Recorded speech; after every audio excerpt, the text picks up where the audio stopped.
Things are going to start happening to me now. You've done all the reading. You're a scholar. You're a professor. You've done all the reading. You've done the intellectual heavy lifting. More or less, eat shit and die. You wouldn't know a fact if it begged you all night long. Want to, like, give the wrong impression, because I am very high. Ran up behind him with a hatchet. Smash, smash, smash. Yeah. Care. I'm a libertarian. What I'm getting is, Did you vote for Joe Jorgensen or Trump? Who?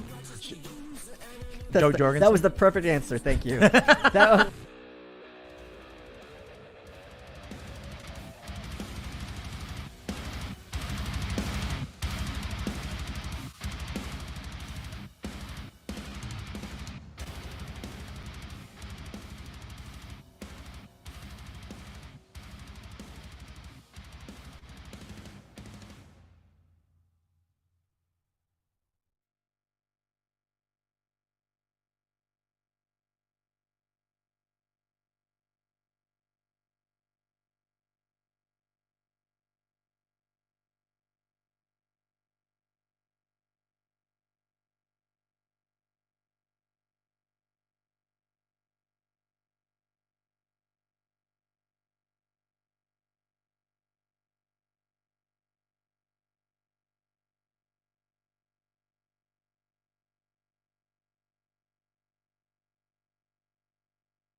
I'm back.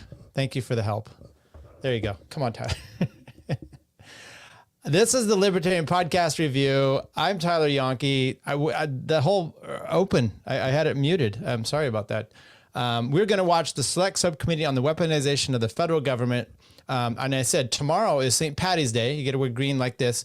And it's the day that you get to normalize being a drunk and a derelict. And all those people get to feel better about themselves. But it's just a day. So it's not going to be much. However, with that said, we're going to watch this video today. The two Shellenberger and Taibbi testified for Congress, the House Subcommittee on the Judiciary. So we're going to talk about that tomorrow. Toad and I, Toad Archist, we're going to do a members only watch along of a hate watch, cringe watch. And so check this out. It's Grimace. Yes. You want to join me? I'll send you the link and we'll go watch this together. We're going to do a hate watch of a feminist's view on something else. Andy and I did this before. So if you're a member on Odyssey, we're going to live to you. And then in about a week, we send it out on Spotify. It's even cheaper there. You're driving. Okay, we'll do it later, Grimace. And then about a week after that, we put it out to the Substack. You only have to subscribe, and it's free. And by the way, the other one's up there. Go check it out, where we talked about Hannah Cox, a feminist view on men's rights. And Andy and I, we roast her good. So why don't we just get started? This is, all the Twitter files are coming out. And so it's I saw a little bit of this morning. And to me, it's fantastic to see both sides of the government kind of playing this. And I know it's going to be some kabuki political theater, but we'll just get going here. Welcome everyone to the second hearing of the Select Committee on the Weaponization of the Federal Government. Chair now recommends himself for an opening statement. In the run-up to the 2020 presidential election, FBI Special Agent Elvis Chan, in his deposition in Missouri versus Biden, said that he repeatedly informed Twitter and other social media platforms of the likelihood of a hack and leak operation in the run-up to that presidential election. He did it even though there was no evidence. In fact, he said in his deposition that we hadn't seen anything, no intrusions, no hack, yet he repeatedly told him something was coming. Yoel Roth, head of trust and safety at Twitter, testified that he had had regular meetings with the Office of the Director of National Intelligence, the Department of Homeland Security, the FBI, and other folks regarding election security. During these weekly meetings, federal law enforcement agencies communicated that they expected a hack and leak operation. The expectations of a hack and leak operation were discussed throughout 2020, and he was told they would occur in a period shortly before the 2020 presidential election, likely in October. And finally, he said, I also learned in these meetings that there were rumors that a hack and leak operation would involve Hunter Biden. So, what did the government tell him? A hack and leak operation was coming. How often did the government tell him this? Repeatedly for a year. When did the government say it was going to happen? October of 2020. And who did the government say it would involve? Hunter Biden. Now think about it. Government had no evidence of any intrusions, no evidence of a hack and leak, yet for a year they tell Twitter that a hack and leak is coming in October, and it will involve Hunter Biden. No evidence, but the FBI knows what's going to happen, when it's going to happen, and who it's going to involve. Now that's amazing. That is amazing to me. Maybe they get the time right. We're kind of used to October surprises every 4 years. So maybe they get the time right, but they got the time, they got the method, and they got the person. That's amazing. It's almost like these guys were clairvoyant. How did they know? How did they know? Maybe it's because they had the laptop, and they had had it for a year. They had the laptop. They knew it wasn't hacked, but that's not what they told Twitter. They didn't tell Twitter that information, and Twitter believed, frankly, everything they said. In those weekly meetings, the FBI had built a cozy relationship with this tech company and others as well, we believe. Emails between the FBI and Twitter began with a greeting. Hey, Twitter folks. Emails that asked Twitter to take down accounts and limit visibility of tweets. FBI handed out security clearance to folks at Twitter. They communicated with Twitter on the secret teleporter app where messages disappear after a certain length of time. And of course, they paid Twitter $3.4 million. In addition, on August 6, 2020, the FBI briefed Senators Grassley and Johnson, and according to the senator's testimony, last month in front of this committee, the briefing was bogus and done so someone could go leak that the briefing had happened and undermine the senator's investigation. In September of 2020, a government-funded think tank gets involved. They do a tabletop exercise. The participants include the New York Times, the Washington Post, and other mainstream media outlets. Facebook is there. Mr. Roth of Twitter is there. The organizer was the former CEO of NPR and the former head of news at Twitter. The mock exercise is hosted by the Aspen Institute. The Aspen Institute, which, by the way, in 2020, their budget was $9.3 million, $5 million from the State Department, $4 million from USAID, almost all their budget. Guess the title. Guess the title of this exercise. The Aspen Digital Hack and Dump Working Group. And guess who the subject was?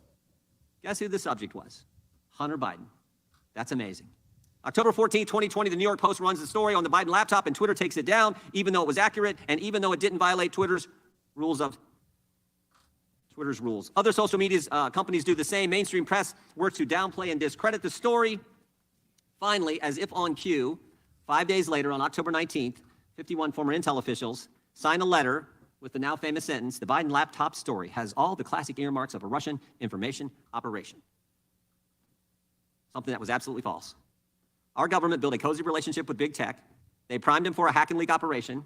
They funded the think tank, which further primed big tech and big media. They leaked information to undermine the good work of 2 United States senators. And then 51 former Intel officials closed the deal with their letter. As Mr. Shellenberger pointed out in his reporting, the information op was run on us, run on we the people. And if that's not the weaponization of government, I don't know what is. I'll get to this in a second, but I want to thank our witnesses for being here today. I'll get to this after we allow the ranking member her opening statement. I yield to the ranking member for an opening statement. Thank you. Before my opening statement, Mr. Chairman, as a point of order, it's been my understanding that one of the witnesses has, within the last half an hour, released additional information that the Republicans may, and you as the majority, may have been able to review and have information about. And if that information is, in fact, going to be used at this hearing, I just want the point of order to be recognized that the Democrats have not been able to review or to see any of that information. Will you be using any of the information that it's been online? Of course, you've seen it. Excuse me? Will you be using any of that information? We'll be using whatever information our staff has put together for us to use at this hearing. And have you had that information before this hearing began, before today? We use all information that is given to our staff, and we will use it to make sure we educate the American people. And information that you have not shared with us? Oh, we think it was posted online. Within just this half an hour, the last 20 minutes, but it's not information. Do you want to I got to say here, I'm going to stop her. I'm trying not to do this too much, but she just asked if before today, well, it was just posted 30 minutes ago. He could only get it so fast as well. And if he did, okay, well then just, defeat the evidence. Find a copy. We can look on our Twitter accounts and see it. But I just want the point of order that you have not shared any of that with us. And I understand that you may have been looking at this long before today's hearing.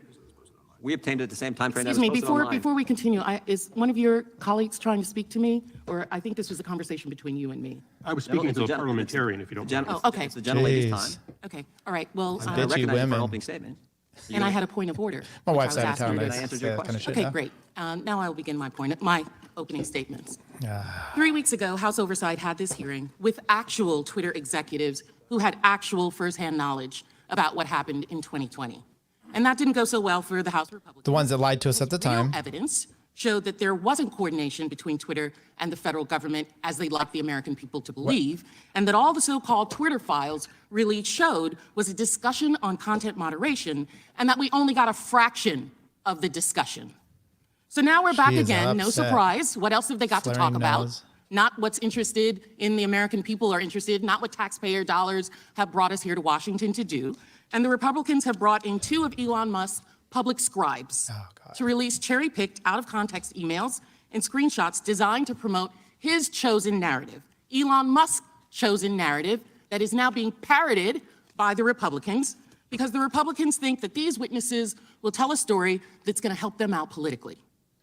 On Tuesday, the majority released an 18-page report claiming to show that the FTC is, quote, harassing Twitter. Oh my, poor Twitter. Including by seeking information about its interactions with individuals before us today. How did the report reach this conclusion?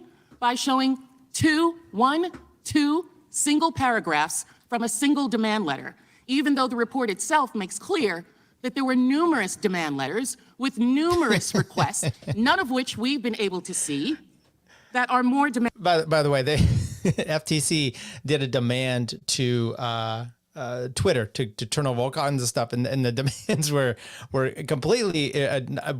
Watched this earlier. Garbage Main says, "Well, if you want, come on in and watch it with me." Anyway, so this is just letters stupid. and more requests of Twitter. In other words, the conclusions are based on a fraction of information out of context, cherry-picked, surprise, just like the Twitter files. The majority conveniently forgot to share with the public that in May of 2022, well before Musk acquired Twitter, the FTC had already fined the company $150 million for failing to safeguard users' data. Users, the American people, other individuals, its 150 million users, Twitter had not safeguarded them. Twitter entered into this consent agreement that required it to make regular reports to the FTC, and the previous consent decree between Twitter and the FTC was entered into in 2011. Elon Musk might not like this requirement, but Twitter had issues with FTC long before Musk bought the company, and there's nothing political about that. We've asked for the full set of documents that Musk must have shared with the Republicans on the committee, but we can draw some logical conclusions from what we have been given. You know what the Republican report actually shows? 2 conclusions. First, the FTC has extraordinarily serious concerns about Twitter's handling of consumers' data. What's this got to do with these guys here? And that there's something going here? on between congressional Republicans and Elon Musk. Mr. Chairman, Americans can see through this. Musk is helping you out politically, and you're going out of your way to promote and protect him and to praise him for his work. This isn't just a matter of what data was given to these so-called journalists before us now. There are many legitimate questions about where Musk got the financing to buy Twitter. We know for a fact that foreign countries like Qatar, Saudi Arabia, and possibly even Russia and China are investors presently in Twitter. Do these countries now have access to private Twitter user data? What agreements has Elon Musk reached with them? We know how Elon Musk funded the purchase because it's public. Let's look at a slide here. Here's what it shows. Musk got $500 million in financing from Binance. That's in highlight for you. A crypto exchange platform run by a Chinese billionaire. That billionaire has described his funding as a small contribution to the cause. I don't know what that cause is.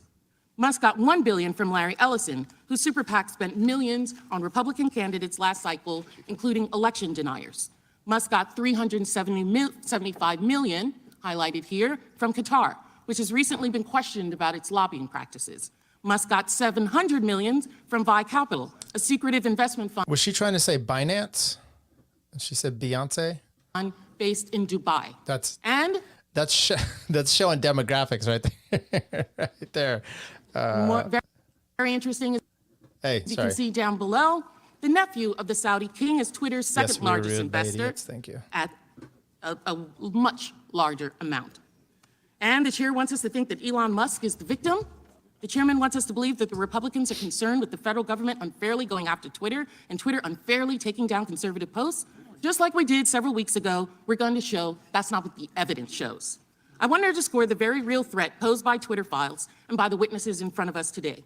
Here's Yoel Roth describing the harassment he and other former Twitter employees have faced because of the irresponsible way in which the witnesses in front of us and others have released this cherry-picked, out-of-context data.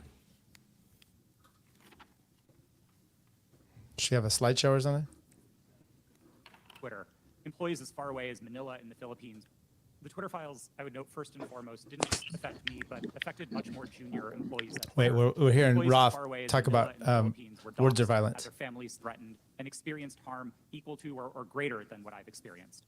But concurrent with the Twitter files, Elon Musk also made the decision to share a defamatory allegation that I support or condone pedophilia. And this lie led directly to a wave of homophobic and anti-Semitic threats and harassment against me, of which Twitter has removed vanishingly little. I mean, look at him. Following the Daily Mail's decision to publish where I live, ultimately I had to leave my home and sell it.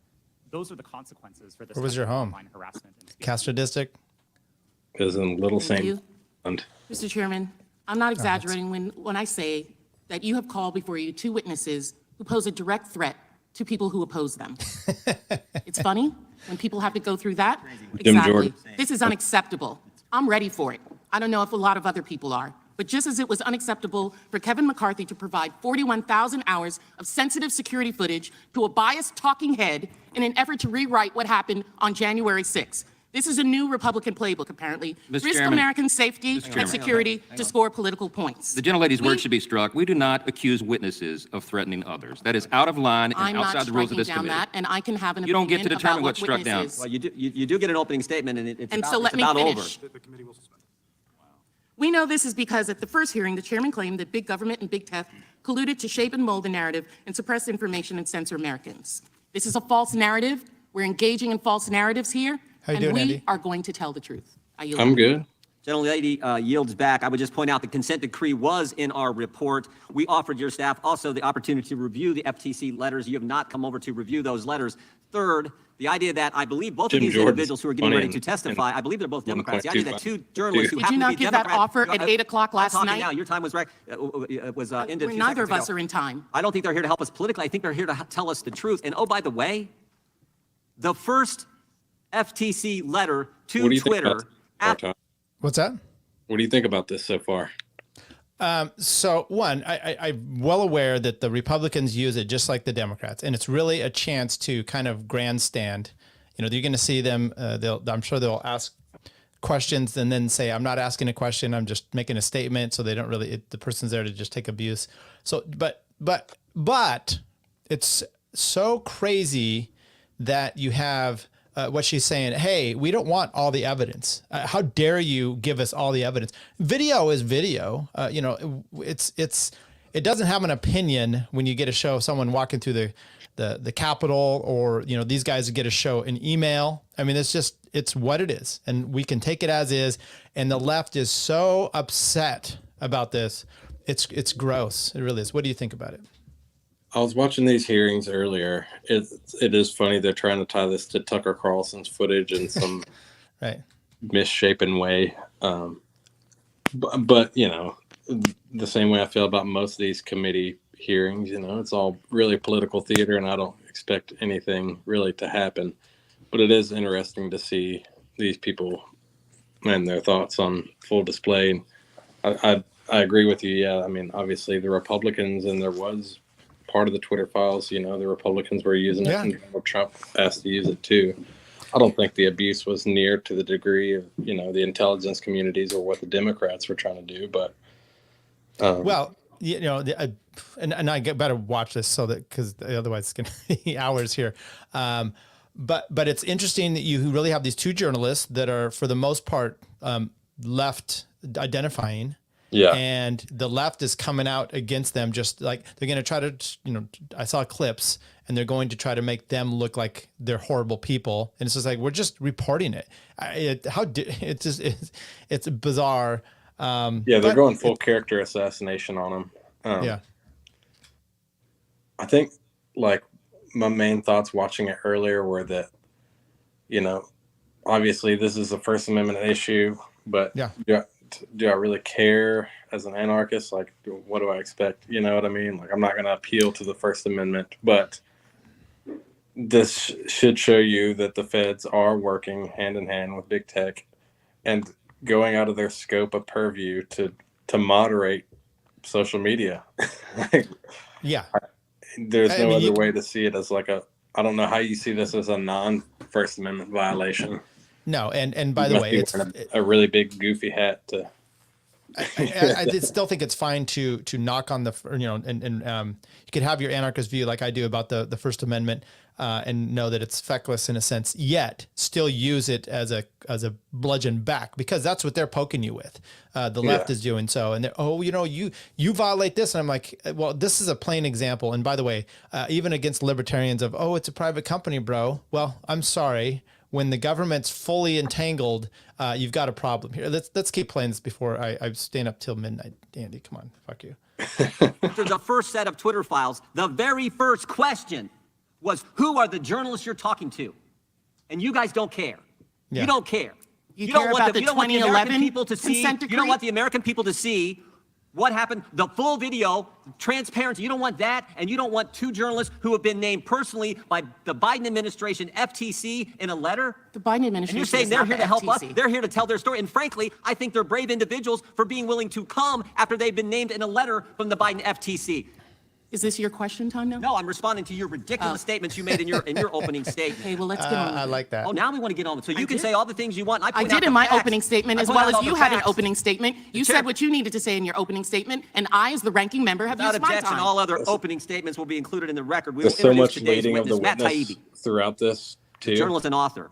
What's One that? of the authors of the Twitter files, There's a lot of previously worked leading- for Rolling leading Stone, the that right-wing witnesses through- publication, Oh, yeah, Rolling but Stone, this is not a where so court many of law. Republicans I mean, work yeah. at. He's also written several books about American politics and culture. And of course, as I pointed out, as the Wall Street Journal pointed out yesterday on the front page, was named by the FTC.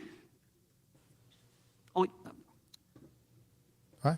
If you read your Michael notes out? Shellenberger is also a journalist, author, and one of the authors of the Twitter files. He's also co-founded several nonprofits, including Breakthrough Institute, Environmental Progress, and the California Peace Coalition, another right-wing Republican organization, I'm sure. His work often focuses on crime and drug policy, homelessness, and the climate. We welcome our witnesses and thank them for appearing today. We will begin by swearing you in. Would you please stand and raise your right hand? Do you swear or affirm under penalty of perjury They got that the the third testimony you're degree about to before give they is even true got and sworn correct in. to the best of your knowledge, information, and belief, so help you God? Let the record show both witnesses have answered in the affirmative. Thank you, and be seated, please. We will now start with Mr. Taibi. You guys, I think, understand the... Do you want to go with Mr. Shellenberger? We can go with Mr. Shellenberger. We'll start with Mr. Shellenberger. You understand how it works. You get 5 minutes. Make sure you hit the microphone so we can all hear. When it gets to yellow, it means just like you would expect time to start winding up, and when it gets to red, it's time to stop, but we'll be a little bit lenient on the time. Mr. Shellenberger, you are recognized for your opening statement. Chairman Jordan, Ranking Member Plaskett, members of the committee, thank you very much for inviting my testimony. In his 1961 farewell address, President Dwight Eisenhower warned of, quote, the acquisition of unwarranted influence by the military-industrial complex. Eisenhower feared that the size and power of the complex or cluster of government contractors in the Defense Department would, quote, endanger our liberties or democratic processes. How did he mean that? Through, quote, domination of the nation's scholars by federal employment, project allocations, and the power of money. He feared public policy would become the captive of a scientific, technological elite. Eisenhower's fears were well-founded. Today, American taxpayers are unwittingly financing the growth and power of a censorship industrial complex run by America's scientific and technological elite, which endangers our liberties and democracy. I'm grateful for this opportunity to offer this testimony and sound the alarm over the shocking and disturbing emergence of state-sponsored censorship in the United States of America. The Twitter files, state attorneys general lawsuits, and investigative reporters have revealed a large and growing network of government agencies, academic institutions, and non-governmental organizations that are actively censoring American citizens, often without their knowledge, on a range of issues. Sounds like Alex I do not Jones know how to me. much of the censorship is coordinated beyond what we have been able to document, and I will not speculate. I recognize that the law allows much time do you Facebook, have Twitter, and tonight? other private companies to moderate content on their I platforms. gotta get going and here I in a support minute. the right of governments Okay, to you can communicate pop with in and the out public, as you need. including to dispute inaccurate information. But government officials have been caught repeatedly pushing social media platforms to censor disfavored users and content. Often these acts of censorship threaten the legal protection social media companies need to exist, Section 230. If government officials are directing or facilitating such censorship, notes one law professor, it raises serious First Amendment questions. It is axiomatic that the government cannot do indirectly what it is prohibited from doing directly. Moreover, we know that the U.S. government has funded organizations that pressure advertisers to boycott news media organizations and social media platforms that refuse to censor and/or spread disinformation, including alleged conspiracy theories. the Stanford Internet Observatory, the University of Washington, the Atlantic Council's Digital Forensic Research Lab, and Graphica have all inadequately disclosed ties to the Department of Defense, the CIA, and other intelligence agencies. They work with multiple U.S. government agencies to institutionalize censorship research and advocacy within dozens of All right, I'm going to hop out of here, Tyler, but I'll keep watching. It is important to understand how these groups function. Later. They are not publicly engaging with their opponents in an open exchange of ideas. They aren't asking for a national debate over the limits of the First Amendment. Rather, they are creating blacklists of disfavored people and then pressuring, cajoling, and demanding that social media platforms censor, de-amplify, and even ban the people on those lists.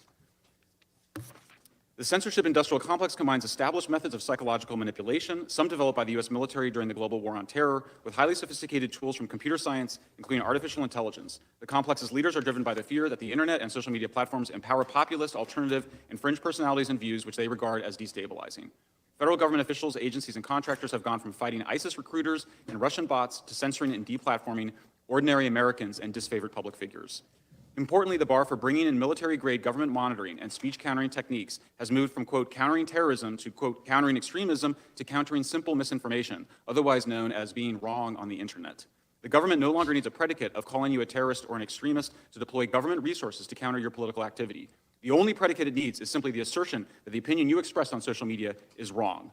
These efforts extend to influencing and even directing conventional news media organizations. Since 1971, when the Washington Post and New York Times elected to publish classified Pentagon papers about the war in Vietnam, journalists have understood that we have a professional obligation to report on leaked documents whose contents are in the public interest. And yet in 2020, the Aspen Institute and Stanford Cyber Policy Center urged journalists to, quote, break the Pentagon Papers principle and not cover leaked information to prevent the spread of disinformation. Government-funded censors frequently invoke the prevention of real-world harm to justify their demands for censorship, but the censors define harm far more expansively than the Supreme Court does. Increasingly, the censors say their goal is to restrict information that delegitimizes governmental, industrial, and news media organizations. That mandate is so sweeping that it could easily censor criticism from any part of the status quo, from elected officials to institutions to laws. Congress should immediately cut off funding to the censors and investigate their activities. It should mandate instant reporting of all conversations between social media executives, government employees, and government contractors concerning content moderation. And finally, Congress should limit the broad permission given to social media platforms to censor, deplatform, and spread propaganda. Thank you very much. I thank the gentleman for his opening statement. Mr. Taibbi, you're now recognized for 5 minutes. Chairman? Mr. Taibbi, hit that. Chairman Jordan, Ranking Member Plaskett, members of the Select Committee, thank you for having me today. My name is Matt Taibi. I've been a reporter for 30 years and a staunch advocate of the First Amendment. Much of that time was spent at Rolling Stone magazine. Ranking Member Plaskett, I'm not a so-called journalist. I've won the National Magazine Award, the I.F. Stone Award for Independent Journalism, and I've written 10 books, including 4 New York Times bestsellers. I'm now the editor of the online magazine Racket on the independent platform SubStack.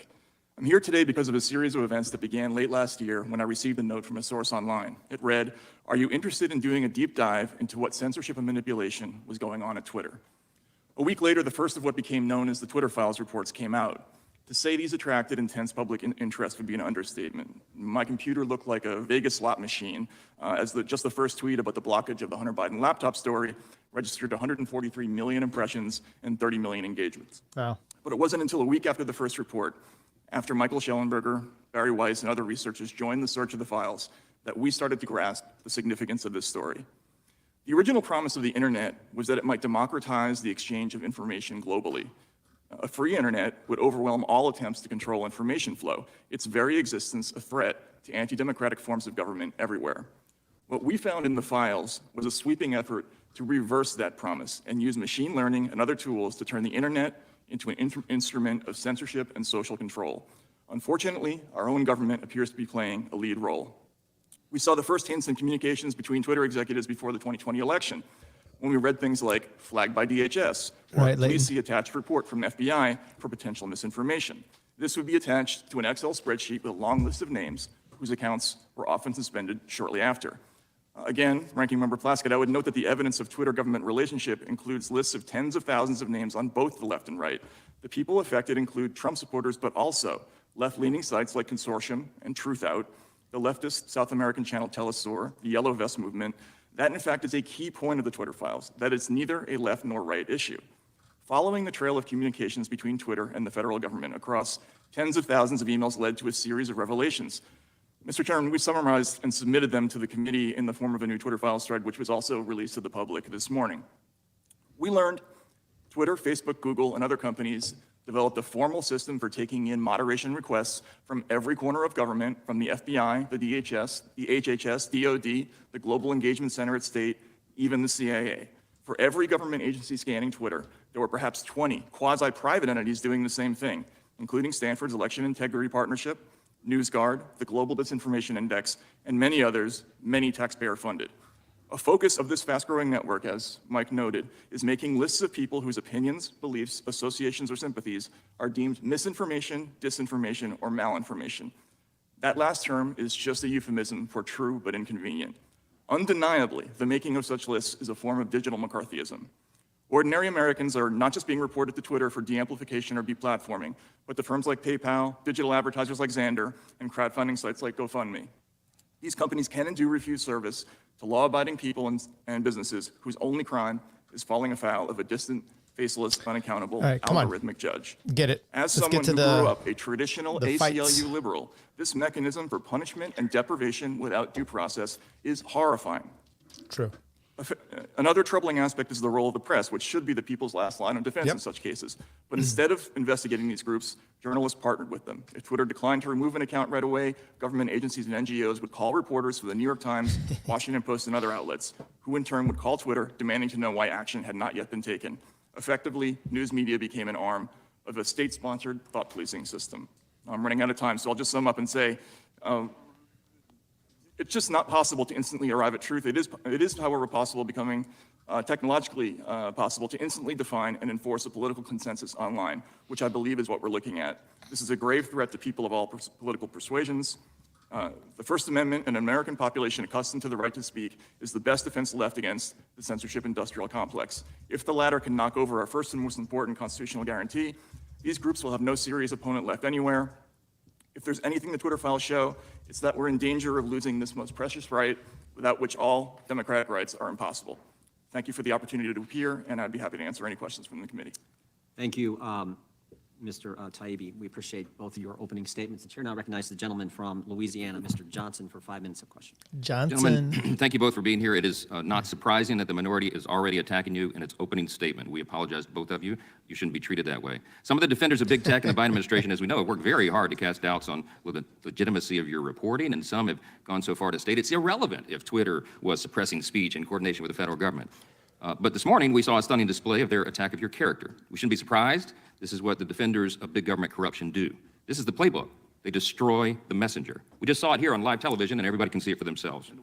And the whistleblowers, of course, as well. Look, this is what we know. What you've documented carefully in the Twitter files are a couple of key facts. People will hear a lot of things today. This guy has a good radio voice. The federal government, from Democrat members of Congress to intelligence agencies, including the FBI, used Twitter and other social media companies to censor Americans' speech. If the alarm bells are not going off, then you're not paying attention.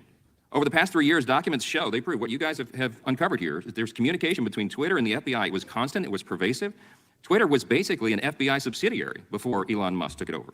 The Twitter files revealed that by 2020, Twitter was engaged in open information sharing with the intelligence community, and now we know there were many intelligence agencies apparently involved in this. The FBI pressured Twitter to act on election-related tweets leading up to the 2022 election. Of course, they did it in 2020 as well, and Twitter dutifully censored content as a result. Twitter executives restricted accounts. They censored speech that conflicted with the left's narrative. Twitter has used its internal tools to control and manipulate speech considered misinformation, and who was determining that? It was the government bureaucrats. Documents show that Twitter used visibility filtering to restrict certain accounts and posts and removed people from the platform altogether. The Twitter files should be a matter of bipartisan concern for every member of Congress and every American citizen, because it is a bedrock principle of our constitutional system. I'll just break in here real quick. If the Republicans want to actually show that they're not just partisan hacks, they're going to use every example that they can of their own doing stuff. Trump did it. It was much less, but it still happened. And so if they were to come out right now and show that and say, hey, I'm concerned about all speech, which is exactly what Taibbi and Shellenberger are doing from the left, and they're showing that their left is, anyway, it would be interesting. The government does not get to decide what speech is acceptable or true. Under the First Amendment, Americans have a right to speak freely, regardless of whether their speech upsets the preferred narrative. In fact, that's when it needs the most vigorous protection. Everybody on the left used to believe in that, or at least they reported to. Government and media fact checkers frequently get things wrong.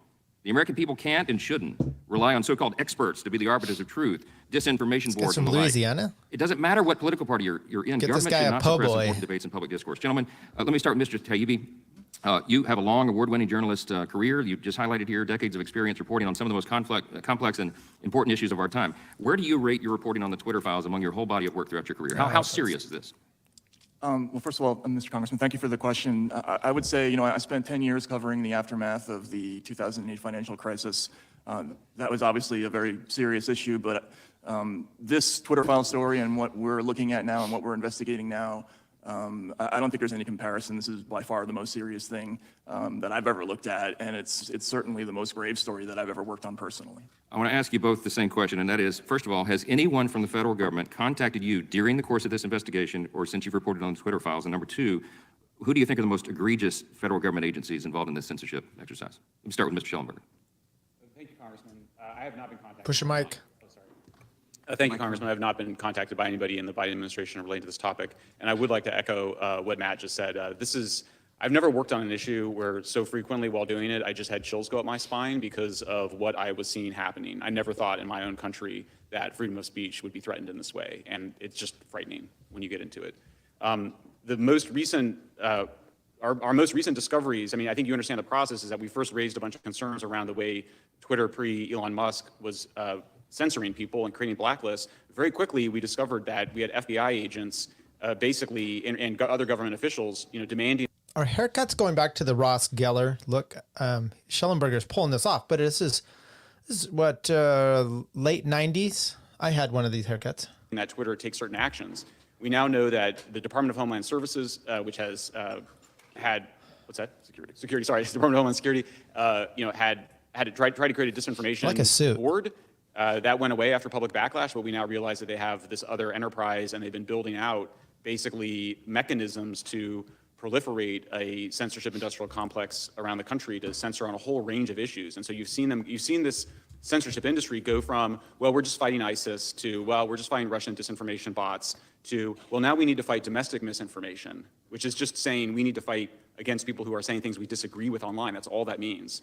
And I mean, it's not a slippery slope. It's an immediate leap into a terrifying mechanism that we only see in totalitarian societies of attempting to gain control over what the social media platforms are allowing. And so, yeah, for me, it starts at DHS, but we basically see almost every government agency involved in this. It's frightening. I'm out of time. I yield back. Gentleman from Massachusetts, Mr. Lynch is recognized. Thank you, Mr. Chairman. I do need to correct the record. So there's been the suggestion here that the FBI and other government agencies pressured employees at Twitter to validate these theories of foreign influence. When we had Mr. Roth, who was Yoel Roth, who's the former global head of trust and safety at Twitter. So we asked Twitter if there was pressure applied, and Mr. Roth said, no, I would not agree with that. The FBI, this is his quote, the FBI was quite careful and quite consistent to request review of the accounts, but not to cross the line into advocating for Twitter to take any particular action. So that's what Twitter said about the actions of the FBI vis-a-vis Of course Twitter. they did. Mr. Taibbi. Wait. In 2019, this guy doesn't know what he's doing. JC, so first of all, the chat is going here. Andy says, I'm not going to fix my teeth. My gal is part of my character. So you're a woman? I know, then you corrected to say gap, but so is misspelling words. And then JC says, gap teeth is a sign of high testosterone alpha male. So if I as an example, had one, and then I got it fixed by using braces, does that mean I lose my alpha testosterone male? I don't know. Come on, people. Counsel Robert Mueller unequivocally found that the Internet Research Agency owned by Yevgeny Prigozhin, the same oligarch who runs the Gap is Wagner the gay Group, thing, right? carried out an extensive social media disinformation campaign to help then candidate Donald Trump and to hurt Hillary Clinton. He also found that the Russian intelligence interfered with the 2016 election. Who's this guy? Via a hack and release campaign damaging to the Clinton campaign. These particular findings came on the heels of the unanimous assessment on the part of the United States 18 intelligence agencies that Russian President Putin, quote, ordered an influence campaign in 2016 aimed at the presidential election. This guy going on the Russian stuff They still? also followed the release of a bipartisan Senate Intelligence Committee report finding that Russia and Vladimir Putin engaged in, I quote, aggressive, multifaceted effort to influence the U.S. president election. So, Mr. Taibbi, do you believe that the Russians and their oligarch-controlled internet research agency interfered in the 2016 election via this social media disinformation campaign? Do you believe that? Mr. Congressman, my disagreement with the issue is... I think this is basically a yes or no question. Either you think so What or a you fucking don't. loser. I don't have a This lot is of the time. shit you so- get about these guys. Okay, well then I'm going to answer not in the sense that you're putting it. Okay. I think Okay. all countries All right. engage in offensive information operations. The question is scale. Do you believe that the Russia Twitter files engaged in hacking, reclaiming my time? This is how it works now. I'll ask the questions and you try to You're provide not an answer asking if you questions. can. You have to allow him to answer. Do you sir. believe? The gentleman is out of order and should not be interrupting a member asking a question on our side, Mr. Chairman. Reclaiming my time from everyone. Do you believe that Russia engaged in a hack and release campaign damaging to the Clinton campaign back in 2016? Again, I don't know. And I would say it's Okay. irrelevant. All right, let me ask Mr. Schellenberg. These are pretty easy questions. Schellenberger. Just It's whether you easy believe to it or ask not. is find his name. Mr. Schellenberg, Mr. same Lynch. question. Do you believe that the Russian oligarch-controlled Internet Research Agency interfered in the 2016 election? I think that they tried to. Okay, fair enough. Mr. Schellenberg, do you believe that the Russians engaged in a hack and Schellenbeck. release campaign with respect to the damaging This guy's information such a they released regarding the Clinton campaign? To the best of my awareness, that is what happened. yes. Okay, fair enough. Thank you. Ooh, It's not you're the same thing. The reason Influence. I understand. Also, that material was true. Look, let me introduce a couple of documents just to reinforce that we've got. some hag from Alexis, behind That him. is not a legitimate predicate Unanimous- for censorship. Unanimous reclaiming my time. Sure. Gentleman's out of order. Okay, what are you going to do? Send him away? So- Invited guests? Mr. Chairman, I'll ask unanimous consent to enter the indictment in the United States versus the Internet Research Agency, U.S. District Court for the District of Columbia, number 1-18-32. Wow, this guy And reads. also ask to enter into the record the executive summary to Volume 1 of the Mueller Report, which states, in March 2016, the GRU began hacking, this is the Russian agency, began hacking the email accounts of the Clinton campaign, volunteers, and employees, including campaign chairman John Podesta.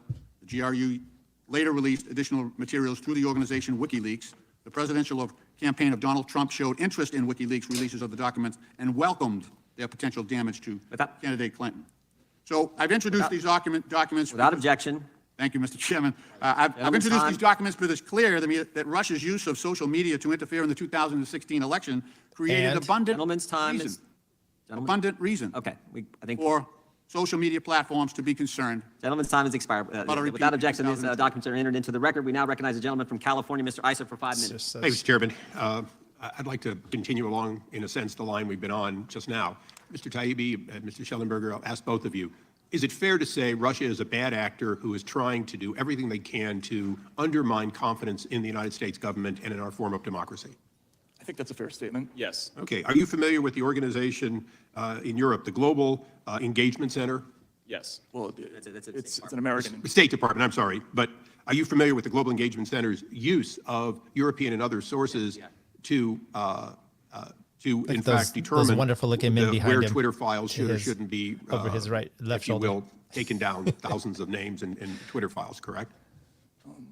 I'm not sure that Global Engagement Center is taking down Twitter files. I actually wasn't aware of that. I'm sorry. Well, Twitter and the FBI have used this organization and their funding. Well, let me go on to another. What's your point? Stay on You're the probably path I was helping on. him, but... You commented that the scale mattered. Okay, would you elaborate on scale mattering in the attempt to undermine free speech?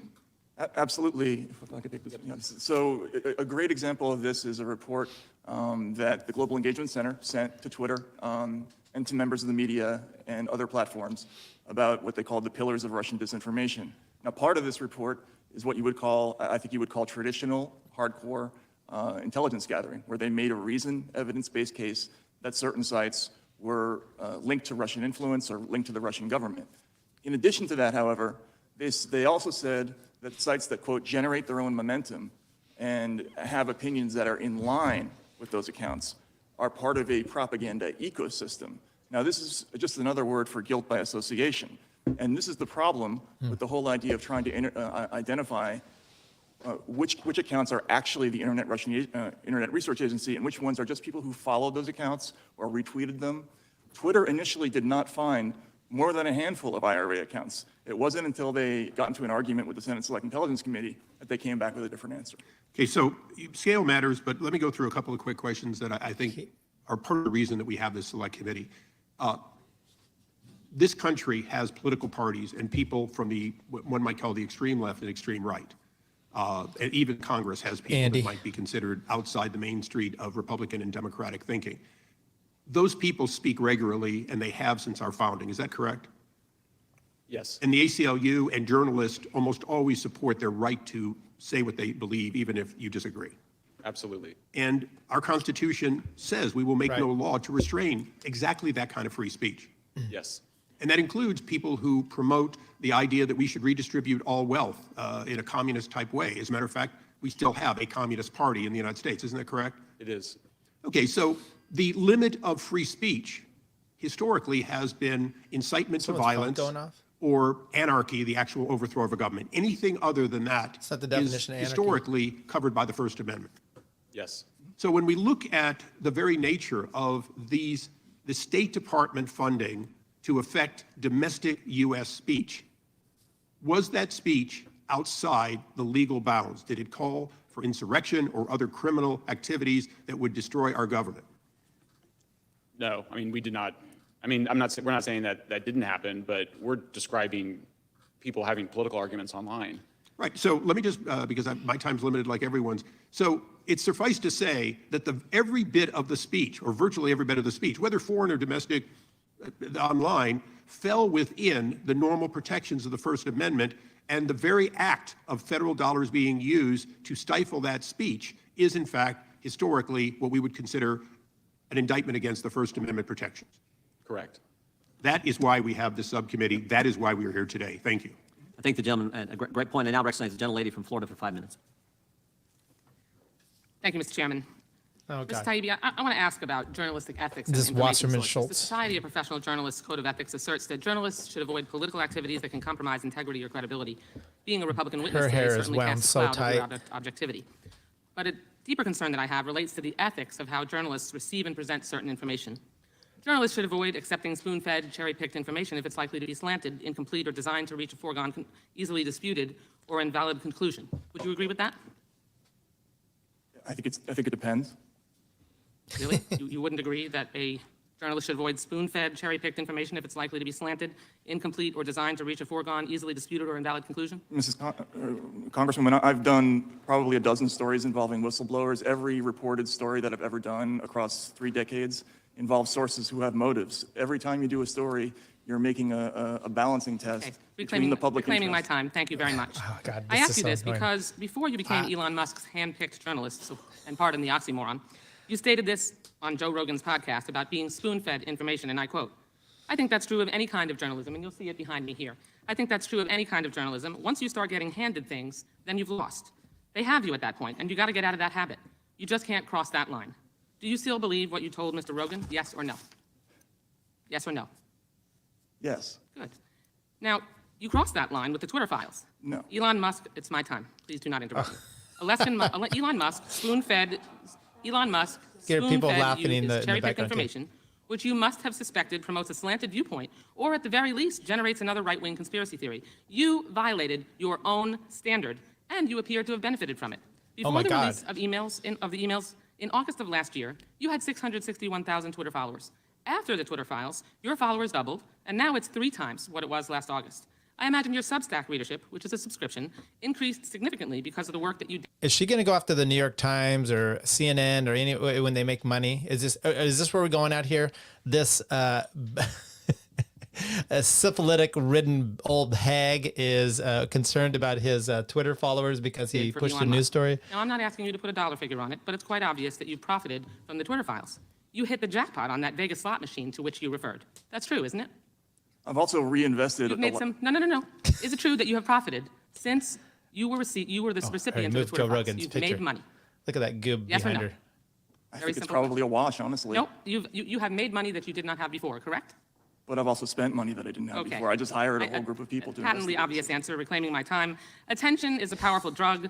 Eyeballs, money, prominence, attention, all of it points to problems with accuracy and credibility. And the larger point, which is social media companies are not biased against conservatives, and if anything, they ignored their own policies by allowing Trump and other MAGA extremists to post incessant lies, endangering public safety and even our democracy. Hypocrisy is the hangover. I'm going to go on Twitter right now and say that she has a raccoon stuffed up her twat and see what, that's exactly what I'm going to do. Of an addiction to attention. Now, I want to point out another alleged finding from the Twitter files. Mr. Shellenberger, you've referenced several times this $3.4 million that the FBI paid to Twitter in 2020 that was referenced in General Counsel Jim Baker's email. I first want to confirm that nowhere in the email does Baker say that the money was paid to censor information, take down posts, suspend accounts, or do anything relating to content moderation. Is that correct? It is. Thank you. But honest reporting would have explained that the $3.4 million was paid to release information, not censor it. One of my colleagues on this panel repeated your distortions and told Americans this reimbursement was used to, quote, censor certain stories. That's a flat-out lie. Mr. Shellenberger, are you aware of Section 2706 under the Stored Communications Act? It says when social media companies comply with subpoenas, warrants, or court orders, it costs them money, so they get reimbursed. The FBI makes these requests and reimbursements to discover evidence and run relevant to a criminal investigation. Let me repeat that. The FBI makes these requests to help catch the bad guys. That helps keep child predators off social media sites. It helps keep violent criminals off our streets. Has it kept her off the FBI and the our law enforcement raccoon? agencies. It would be nice if our Republican colleagues did the same and not fabricate explanations for payments that are defined for clear purposes in federal. By the way, this is what I said to begin with. This is how it is. and this is why I can only watch this one with you guys and probably no more because I used to watch these too much before, which is it's a opportunity to put a picture of Rogan behind her, which, by the way, is so stupid. And then make a statement, ask a yes or no question, and then berate them if they don't answer yes or no. And both parties do these kind of things, and they're ridiculous. But it's entertaining because she's a joke. Federal law. My time is just about wrapped up. May I respond? The truth is that social media companies are unregulated monoliths. They pose danger to individuals. They allow posts that bring harm. No, that's posts don't bring harm. The other side will not tell you. I yield back the balance of my time. Look at that. Generally had no time to yield back, but I will let the gentleman, Mr. Schellenberger, respond. And I would also point out that I did not say what the FBI Chairman, paid Twitter for. All I said was they paid Twitter $3.4 million. Mr. Chairman, point of order. I didn't ask Mr. Schellenberger a question. Yes, you did. The witness wants to respond, and the witness have been invited to our guests, and frankly, they've been attacked by the federal please do government. that. I'm going to let Mr. Schellenberger answer that before recognizing Mr. Bishop. So are you going to do that as we move down the line of questioners? The gentleman has not been recognized. You had your 5 minutes, and frankly, I think that's at the discretion of the chair. Mr. Schellenberger, you can respond briefly. I'll be brief, which is that my understanding from those files is that Twitter had decided not to take that money until recently. So if you read that email, what Stasha, I believe, the person that sent it, is saying is that they started taking money after previously not taking it. And I believe that the reason that they had not taken it earlier was because they did not want that financial conflict clouding their relationship. Chairman, the money is payment under federal law so that they can. The gentleman from North Carolina, Mr. Bishop, is recognized for 5 minutes. Material that they've been asked. I thank the gentleman. Mr. Taibbi, would you care to, I'm down here on this end, sir. By the way, I just have to chime in with this. You recognize that when she asks a yes or no and they start to, and she doesn't want him, this is my time, I take back my time. And then when he gives her time, her time's over, and then they can answer, she chimes in because she's just a piece of shit. Imagine if this was your wife. Would you care to respond to the attack on your ethics? Yeah, Adam, do it. You weren't given really an opportunity to answer. And if you'd be brief, I've got a bunch of stuff I want to ask you as well. Sure, just quickly, that moment on the Joe Rogan show, I was actually recounting a section from Seymour Hersh's book, Reporter, where he described a scene where the CIA gave him the story, and he was very uncomfortable. He said that I, who had always gotten the secrets, was being handed the secrets. Look, again, I've done lots of whistleblower stories. There's always a balancing test that you make when you're given material, and you're always balancing newsworthiness versus the motives of your sources. In this case, the newsworthiness clearly outweighed any other considerations, and I think everybody else who worked on the project agreed. Doesn't it seem like any reporter who breaks a blockbuster story is going to get attention, and there may be even financial consequences that follow? It seems like as surely as the night follows the day, that's the case, right? That is true, although I would like to clear up, some things that have been misrepresented. Not one of us has actually been paid to do any of this work. We've all, traveled on our own. We've hired our personnel on our own, and I've just hired a pretty large team to investigate this issue out of my own pocket. The fact that the attempt comes from the dais across the aisle to smear you, frankly, I think liberals, if I understand that, in your background. You're both good liberals, and you come in the Democrats' hostility to what you've undertaken is astonishing to behold, but it's part of the picture we're seeing.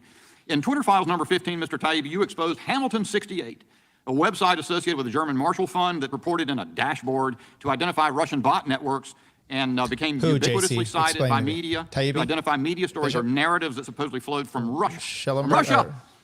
You showed that the front man for Hamilton 68 was Clint Watts, a former FBI. Yeah, I get you. At Twitter, the trust and safety executives were ridiculing Hamilton 68 for the ludicrous identifications that it was making, which they could reverse engineer and figure out who those accounts were. And then in Twitter files number... JC, when you said you hate his body language, I thought you meant Wasserman Schultz. 17, after disclosing Mr. Watts' identity, you disclosed that J.M. Berger is the creator of Hamilton 68. And guess what? He was a federal contractor, right? He was, yes. He denies that he worked on it for the Global Engagement Center, but he was an employee of theirs until about a month before the dashboard's release. Just a month before, and he said, I believe publicly, that the dashboard was the product of 3 years' work. So doesn't it beg sort of the intriguing question whether the creation of this fraudulent Hamilton 68 dashboard was effectively underwritten by government funding? Yes, I think that's a good question. Certainly the German Marshall Fund, which is the NGO that is at the top of the chain in this organization. It's the German Marshall Fund, then the Alliance for Securing Democracy, and then Hamilton 68. They're a federal contractor. They received over $1 million from the Department of Defense. The board of the Alliance for Securing Democracy has a former acting head of the CIA, a former deputy head of the NSA, a former chief of the DHS on it. So I want to make, and the bigger point is hard because the examples sometimes start making it. I want to introduce you to, or introduce the country to somebody else. I think you've mentioned it in one of your writings, Richard Stengel. You know who that is? Yes, he's the former, the first head of the Global Engagement Center. I want the American people to hear from him for 30 seconds. Oh. Basically, every country creates their own narrative story. And you know, my old job at the State Department was what people used to joke as the chief propagandist job. We haven't talked about propaganda. Propaganda, I'm not against propaganda. Every country does it, and they have to do it to their own population. Every country does it. Every country does propaganda, and they have to do it to their own people, is what Mr. Stengel said. If I understand correctly, he was the head of the Global Engagement Center at its creation, right? He was, and in his book, Information Wars, there are a number of passages where he talks about creating a whole of government solution to the information problem. He hastened to say that he didn't want to create a quote information ministry, but what he was describing roughly approximates that. In the half minute I've got left, he also was associated with Hamilton 68, right? The Global Engagement Center certainly had ties to Hamilton. Is that a new musical? I think it's closer than that. Well, that'll come out. Okay.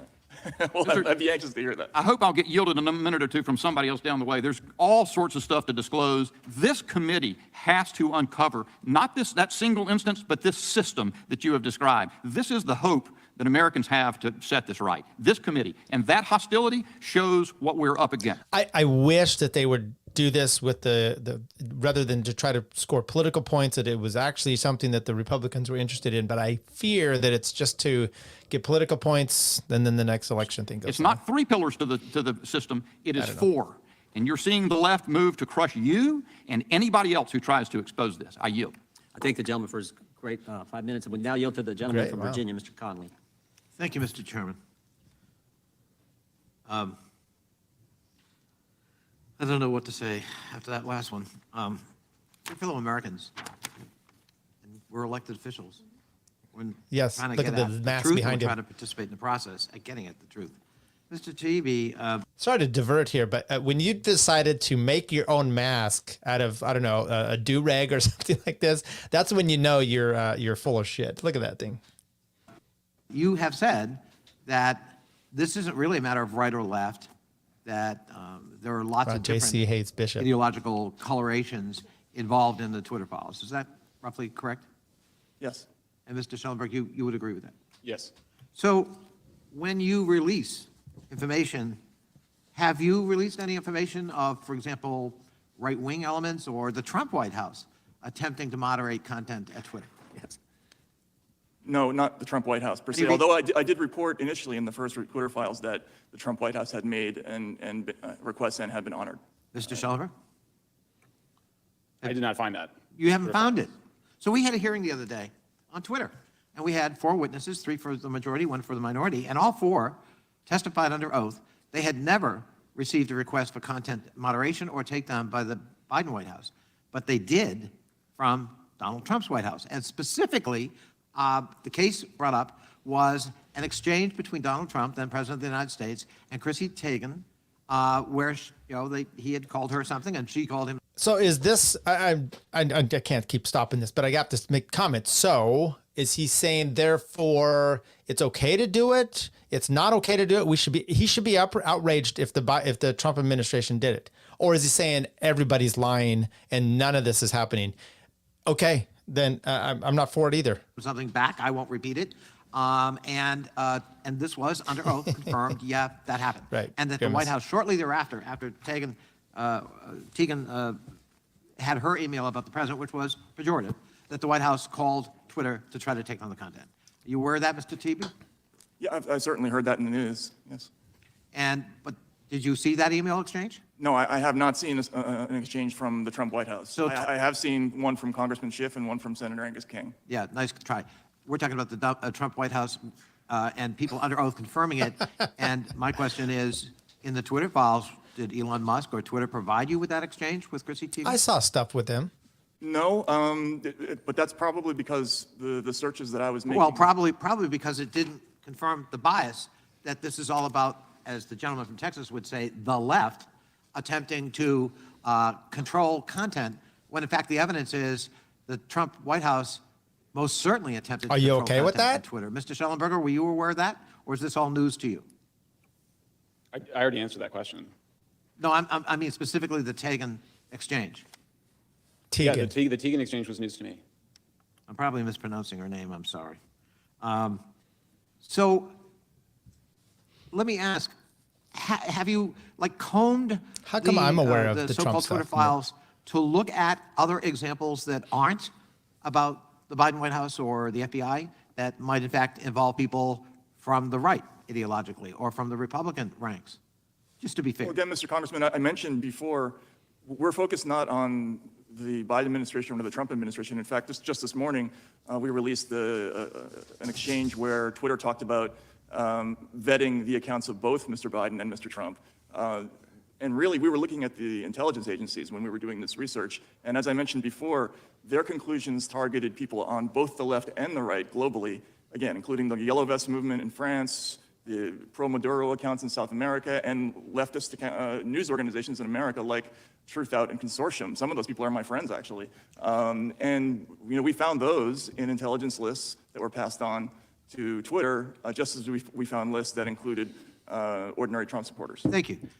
Reclaiming my time, I appreciate that, because in some ways what you just said undermines the premise of this select committee, which is that the federal government has been organized to weaponize against conservative voices. And of course, what you've just indicated in your testimony is, well, actually, that's not the evidence you found. No, I think this committee, my understanding is that they're concerned about the weaponization of the government against free speech, which is certainly what we're finding. Thank you. My time has expired, but I appreciate your understanding of our committee. I have a different understanding. I yield back. Well, you got the wrong understanding. Last week in the full Judiciary Committee hearing, I introduced into the record a story of a left-wing journalist who said that talked about the FBI putting a paid informant, a felon, in the Black Lives Matter movement in Denver. I want to focus on the First Amendment, just like protecting the First Amendment, just like these guys. Point of order, Mr. Chair. Are you going to respond after every? No, I'm taking my 5 minutes. This is it's your 5 minutes now. I can take my 5 minutes when I want to, and I'm taking my 5 minutes. Okay, great. Yeah. Thank you. Well, I'd ask for an additional few seconds for being interrupted by the ranking member. The truth is, we want to focus on protecting the First Amendment. Mr. Shellenberger, you're a Republican. No, I'm not. You got any pro-Trump bumper stickers on your car? I voted for Biden. Voted for Biden. You don't have any MAGA hats laying around your house, right? I do not. Yeah, but you said earlier, both you and Mr. Taibbi said this is the most chilling thing you've ever seen as journalists. Mr. Taibbi, the same thing. You're not a Republican either, right? No. You didn't vote for Trump. I mean, this is about protecting the First Amendment. Mr. Taibbi, I want to read from your Twitter file number 9. You say this: after weeks of Twitter files, the Bureau issued a statement Wednesday, referring to the FBI. Here's what the FBI said: it is unfortunate that conspiracy theorists and others are feeding the American public misinformation with the sole purpose of attempting to discredit the agency. You then follow up, this is why I think you're an award-winning author, you then follow up, they must think we're unambitious if our sole aim is to discredit the FBI. After all, a whole range of government agencies discredit themselves in the Twitter files. And then you go on to, in this particular Twitter file, to talk about what Mr. Bishop was just talking about, the GEC at the State Department. You talk about the CIA, you talk about the DOD, you talk about the FBI, you talk about the DHS, you talk about the Foreign Intelligence Task Force, which is a combination of all these. But there was one agency you didn't mention, because you didn't know at the time. One agency, you got almost the whole alphabet, but you didn't mention one agency, the FTC. You know about him now. Yes, we You know do. about him now in an up-close and personal way. You didn't know then, but you do know now. December 2nd, as I said earlier, December 2nd, the first Twitter file comes out, Mr. Taibbi. And I think there are 5 others, including the ones from Mr. Shellenberger. December 13th, the very first letter that the FTC sends to Twitter after the Twitter files, 11 days after the first Twitter file. There have been 5 of them come out. The FTC's first demand in that first letter after the Twitter files come out is identify all journalists, I'm quoting, identify all journalists and other members of the media to whom Twitter worked with. You find that scary, Mr. Taibbi, that you got a federal government agency asking a private company, who in the press are you talking with? Yeah, I do find it scary. I think it's none of the government's business which journalists a private company talks to and why. I think every journalist should be concerned about that, and the absence of interest in that issue by my fellow colleagues in the mainstream media is an indication of how low the business has sunk. There was once a real esprit de corps and a camaraderie within media. Whenever one of us was halfway through, gone people. after, we all kind of rose to the challenge and supported. Used to be. Yeah, Used to be the and, case. Part 2.5. that is gone Maybe we'll now. take it up to 1.5. We don't Let's protect do that. You know one what else another. used to happen? Democrats used to care about protecting First Amendment Oh, free that's speech rights a little too. too much. Now it's like, okay, if you're attacking this, and I said this on the House floor, I said, don't think they won't come for you. Oh, the big tech, big media, the cancel culture, they may come for Republicans and conservatives now, but the mob is never satisfied. They will keep coming. Mr. Shellenberger, you know who the chair of the FTC is? Not personally. Lena Khan. Lena Khan. You know who she used to work for? My understanding is the Judiciary Committee? Yeah, she used to work for these folks. The same folks have been attacking you today. Same folks. Chair of the FTC, work for them. Here's what they said. Here's what she said in a letter where they ask about who these journalists, again, they named 4 journalists by name. You were 2 of the 4. As I said before, I think it's frankly courageous and brave of you to show up today when you know the federal government's got an eye on you personally. Here's what they asked for in that letter. Any credentialing or background check Twitter has done on journalists. Now think about that. The federal government is saying, we want you to do a background check on members of the press, freedom of the press mentioned in the First Amendment, and they want Twitter to do a background check on you before they can talk to you in America? The FTC, led by Lena Khan, who used to work for these guys, is asking that question? Now we know. Now we all know why. You guys said at the outset, this is the most chilling story. And you guys are New York Times bestsellers, award-winning journalists, but in all your time in the journalism field, this issue, most important. And how this, I think, what do you call it, Mr. Shellenberger, this complex, what do you call it? The censorship industrial complex. Totally, this web of censorship, big government, big tech, NGOs, all this web of censorship that Mr. Bishop was getting into in his line of questioning. That's what this committee is going to get to. And that's not right or left. This is just right or wrong. This is wrong. We know it's wrong, and it's about protecting the First Amendment. I yield back. I now recognize the ranking member for 5 minutes. Thank you. Thank you very much, Mr. Chair. Mr. Taibbi, the emails and documents you've produced all date to around 2020. Is that correct? No, there's a significant portion of them from 2017 and 2018 as well. Thank you. And Mr. Shellenberger, what dates do you have?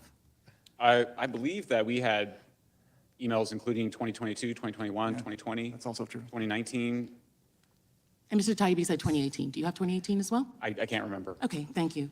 Mr. Taibbi, Ooh, how gotcha. many employees did Twitter employ in approximately the time period of 2020, 2021? Do you know?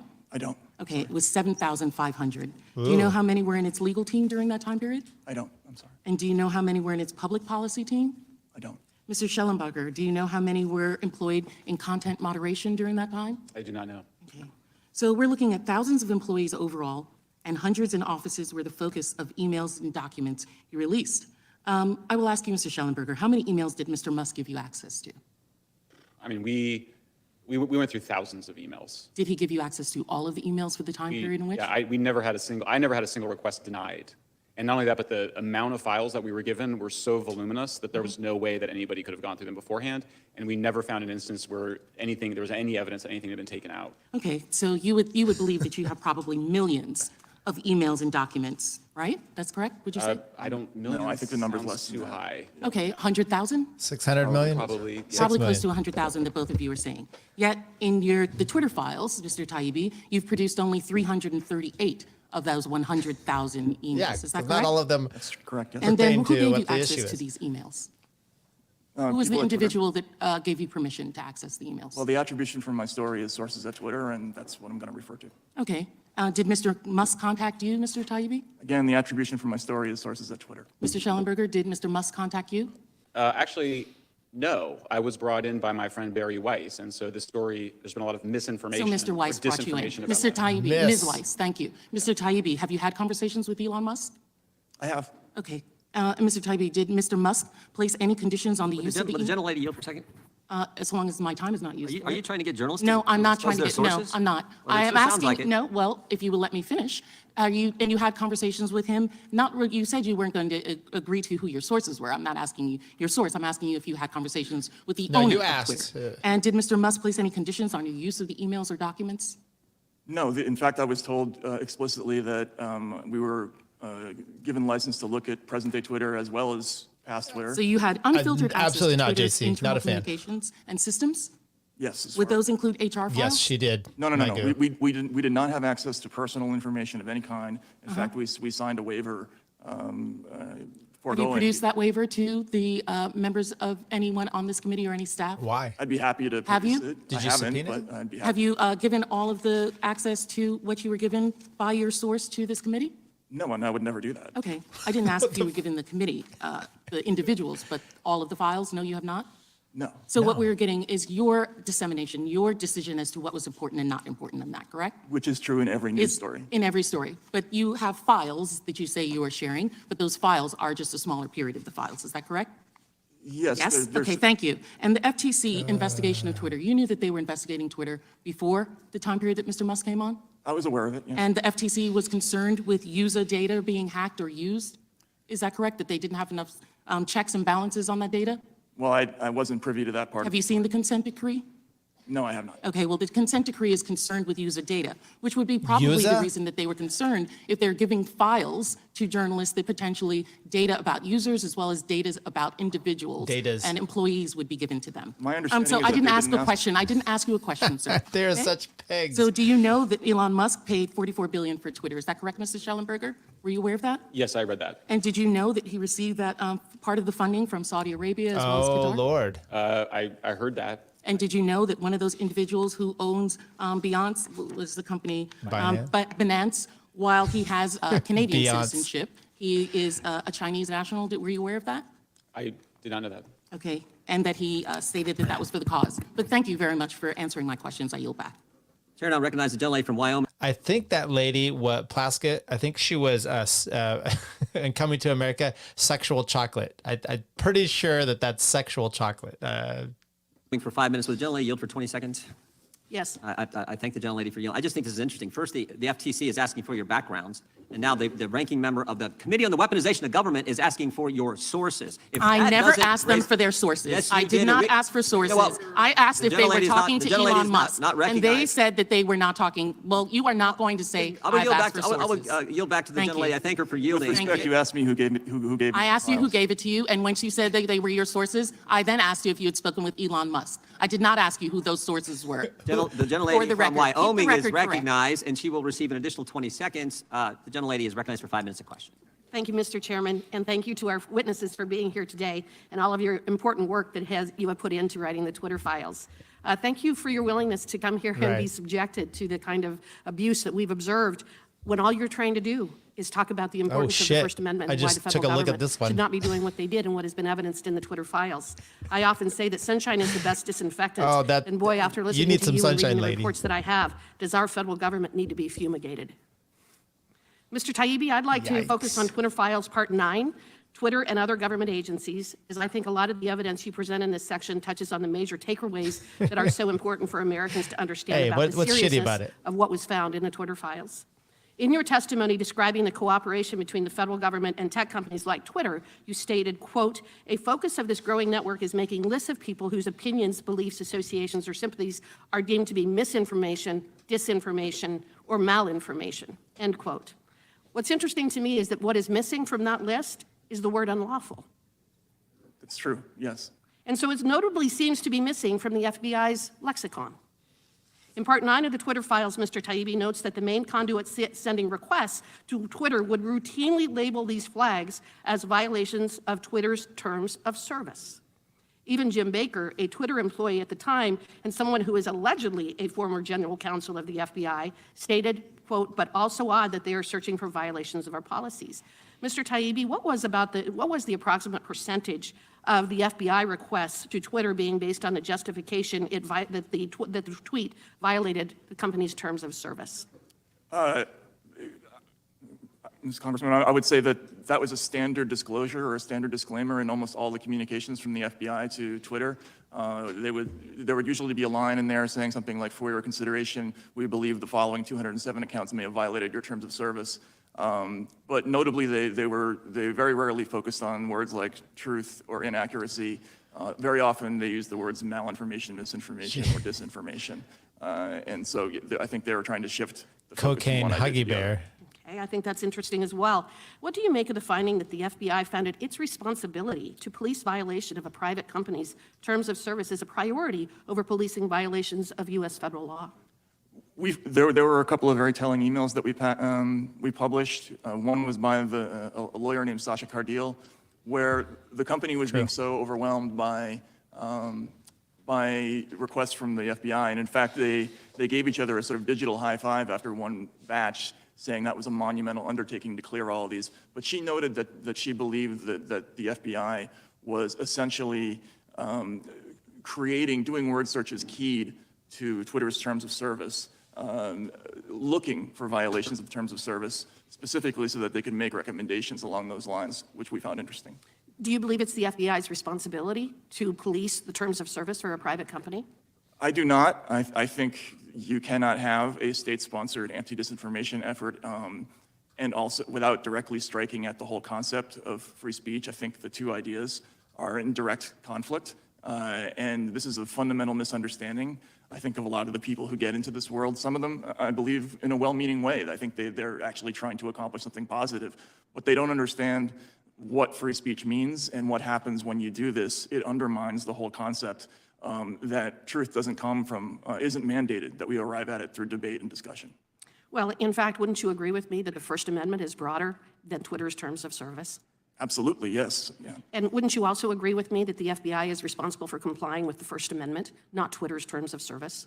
I would hope so, yes. Yeah. You also highlighted the presence of people like Jim Baker at Twitter. And again, I've noted that he is allegedly a former FBI employee. Part 9 also speaks of former other government association employees working at Twitter.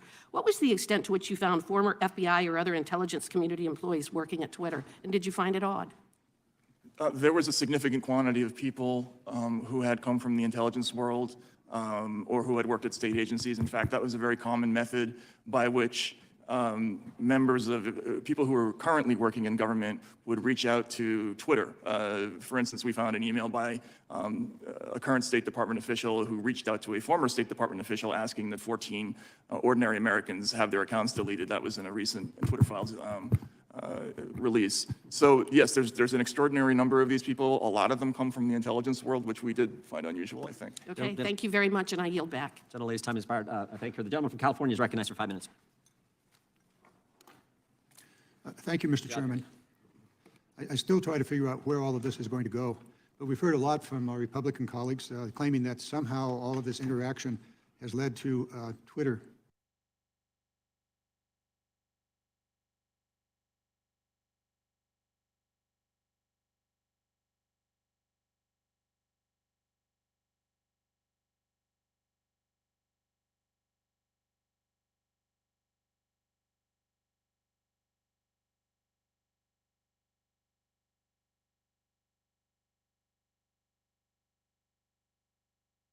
censoring conservative voices.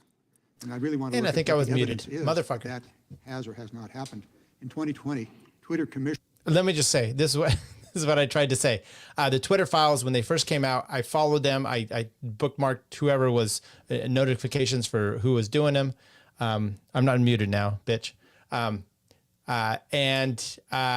Then I stopped following them around 9, 10, 12, somewhere in there. It was too much. That's what I said An before. objective study to examine whether its algorithms disproportionately promotes conservative or liberal voices. This was a massive study by researchers from the University of Cambridge and Berkeley. The analysis examined millions. And I said Twitter Germendi's accounts and 6.2 million piece of news shit. articles that were shared within the United States. The study results were quite clear. Twitter's algorithms actually amplifies conservative voices far more than liberal do it. voices. So whatever comes of this question about pressure from the federal government, at least up until 2020, it didn't have an effect. A separate study, this one from the Indiana University, found that Does it amplify them because the other ones are so nonsensical that they're just bots, or they confuse them with that maybe? Partisan accounts, especially conservative accounts, tend to receive more. So he's saying, look, this is the problem. This is what he's saying. Garamendi is saying here. He's saying since the algorithms seem to push the conservatives more, therefore it is justified for the government to silence the right to make things fair. More followers and follow more automated accounts. So, Mr. Taibi and Mr. Shellenberger, Taibbi, it's not hard to get their names right. I am. Very good. Then you know that whatever you may be trying to tell us, the effect on Twitter didn't happen. No, I don't agree. Excuse me, it's my time. Thank you. What a piece of shit. I can also give you many real analytical studies based on actual evidence. But since I have only 5 minutes, Mr. Chairman, if I might enter into the record these studies of what actually is going on at Twitter with regard to censorship or not censorship. Okay, I'm not. Chairman, By the way, in this addition to the is how you know it's not. Andy said something about, is this like real court? No, you would not get. This is hearsay. That's a hearsay document. You don't just get to throw those kind of things in. Like whoever did the study would have to come testify to it and then to put it in the record. But yeah. Thank you, Mr. Chairman. I take that silence as a yes. Did you identify the document? I'm sorry. That's how he got his wife. Her silence said yes. Studies that were done by universities. And we usually take a little bit, it takes a little bit more for unanimous consent than these documents, but without objection, we'll accept them into the record. Thank you, Mr. Chairman. These studies found that to the extent that far-right accounts are being suspended, it's not because of their ideology, but because they are spreading conspiracy theories like QAnon. You can see those up on the board. Talk about nonsense. QAnons, are you really ready for these dots? Where in the country is gone? The rest of the world will go. Q is real. On and on. They're up there, and they're now part of the file also. This type of speech that perhaps our Republican colleagues believe social media platforms, all of whom, by the way, are private companies, not government, are somehow obligated to post. No matter how crazy, how offensive a post might be, these private companies presumably must advance the lies, conspiracy theories, personal attacks promoted by radicals. Now, I'm pretty sure that if the Democrats held a hearing today to force Fox News to post certain content, my Republican colleagues would be up in arms. And this is particularly ironic. If the government is forcing them to do so. For a fact that Fox News does spread disinformation and does so while knowing that the material is false. We've learned from the Dominion lawsuit that Fox hosts lied about the 2020 election. Its executives knew they were lying, and yet they were allowed to continue peddling. This is such disingenuous shit, and I hope they bring this up, which is it's the government. Okay, I can't keep stopping this shit. Sorry. Now here's a reporter speaking to this issue, a Fox News reporter. He said, dangerously insane. There's two Fox executives describing Fox's decision to push forward election lies as chasing the nuts. I think Garamendi was our state comptroller at one point. Two are the tweets that I think we ought to be aware of. And Fox News was promoting it. They were promoting Trump's lies. Quote up there, big protest in D.C. on January 6th. Be there, will be wild. Yeah, be Call wild. of arms, and all of us in this building know the result of that call.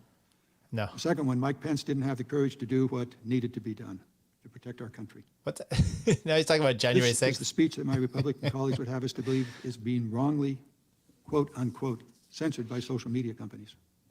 It's offensive, it's absurd. No private company has an obligation to amplify anything, and especially not messages that strike at the heart of our democracy. I yield back. Oh, you're so. Gentleman yields back. Gentleman from Utah is recognized for 5 minutes. Thank you, Chairman. Thank you, witnesses, for being here. I suppose this is maybe a little bit outside your comfort zone. You didn't find yourself with this kind of attention when you began this endeavor, but I appreciate the courage and the commitment you've made to doing that. We may not agree on a lot of things when it comes to policy and politics, but I think we agree on our concern regarding the topic today. And I'll actually follow on from my Democratic friend and colleague and the things that he has said, because I agree with him. Private companies, I mean, Twitter, Facebook, they can ban whoever they want. They can mute. They can deplatform. They can set up whatever policy they want, and they have the ability to do that. I don't care about that. I agree with that. They should have that authority. The thing that we're concerned about is when the federal government, by proxy, essentially contracts this out. Because the federal government can't ban speech. They can define time and place, but they cannot ban content. And anyone would be foolish to think that when the FBI comes to a private company and highlights speech and then would expect them to do nothing. Of course they would respond to that. The FBI knew they would respond to that. The FBI expected them to respond to that. And I could use a couple analogies if I could, and they sound dramatic, but they're exactly right. It's illegal for the United States to assassinate a foreign leader. It would be illegal for the United States to pay $3.2 million to someone to go assassinate a foreign leader. It's illegal in some cases for the United States, or not illegal, but we would have to have a policy debate whether we would invade another country. It would be illegal for the United States to pay a private company like the Wagner Group in Russia to go and fight their battles for them. And that's exactly what the FBI did here.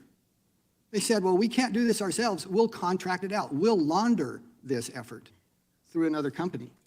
And I would just ask you to respond to that. Do you think I'm overly dramatic, or do you think I'm wrong in my characterization? Do you of what we like see my here? tie?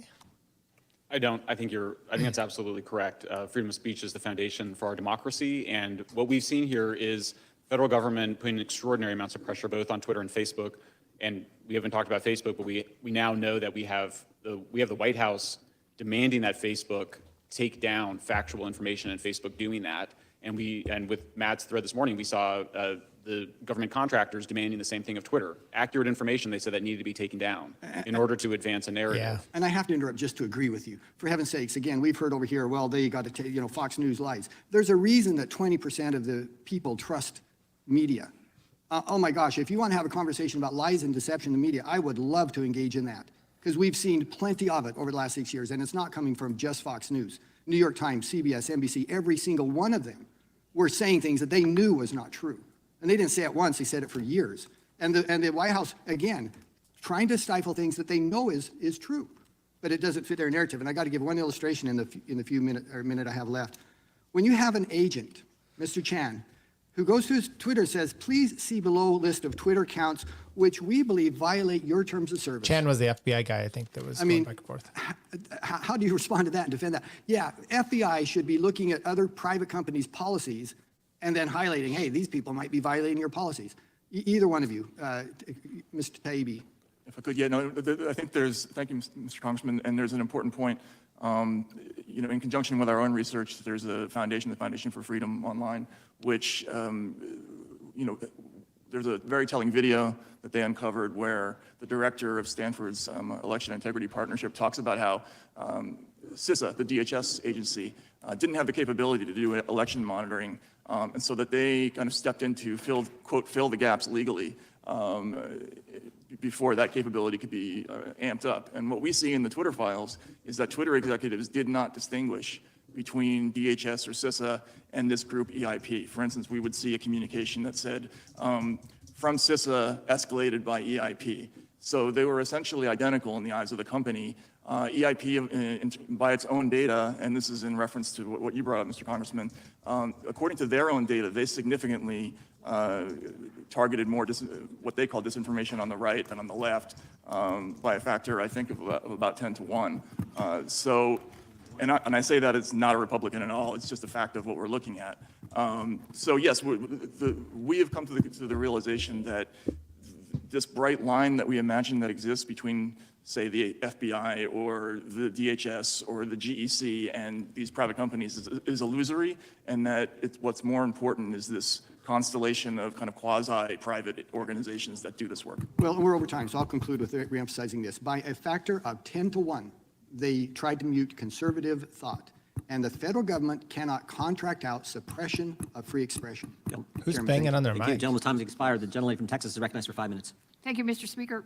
I didn't get that last time. I apologize, Mr. Chairman. Mr. Taibbi, I want to follow up a little bit on the ranking member's questions. She's when ranked. was the first time that or he's Mr. ranked. Musk approached you about writing the Twitter files? Again, Congresswoman, that would... I just need a date, sir. But I can't give it to you, unfortunately, because this is a question of sourcing, and I don't give up. I'm a journalist. I don't reveal my sources. It's a question of chronology. No, that's a question Because of you sourcing. earlier said that someone had sent you through the internet some message about whether or not you would be interested in some information. Yes, and I refer to that person as a source. So you're not going to tell us when Musk first approached you? Again, Congressman, So you're you have to asking say me to yes or you're no. asking a journalist to reveal a So source. then you consider Mr. Musk to be the direct source of all this? No, now you're trying to get me to say that he is the source. I Well, just it can't answer either your is or question. he isn't. If you're telling me you can't answer because it's your source, well, then that the only logical conclusion is that he is in fact your source. Well, you're free to conclude that. Well, sir, I just don't understand. You can't have it both ways, but let's move on because No, he can. He's a journalist. No, he can't, because either Musk is the source and he can't talk about it, or Musk is not the source. And if Musk is not the source, then he can discuss No one his has yielded. The gentlelady's out of order. You don't get to speak. And she's out of The order gentlelady is because not he's recognized. The interrupted. gentlelady is not Chairman, recognized. you're not recognizing my time. He has not said I that. don't. What he has said is he's Mr. not going to Chairman, reveal his source, and the I fact did that not yield Democrats my are pressuring time him to to the do chairman so or is the such a You're not. violation We're of asking First him about Amendment. his conversations with The Musk. gentlelady has not yielded you time. You don't I get have to not just talk yielded over time her. to anybody. I want to reclaim my time, and I would ask the chairman to give me back some of the time. You are because of so the old. interruption. There's no way you're reclaiming any time. Mr. Chairman, Father I'm time. asking you if you will give me the seconds that I lost. We will give you that 10 seconds. Thank you.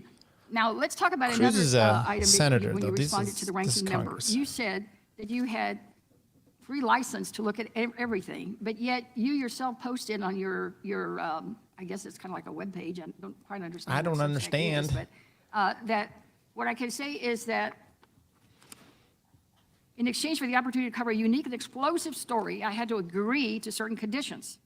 What were those conditions? She asked you that question, and you said you had none, but you yourself posted that you had conditions. No, the conditions, as I've explained multiple times. No, sir, you've not explained. You told her in response to her question that you had no conditions. In fact, you kind of used the word license, that you were free to look at all of them, all 100,000 emails.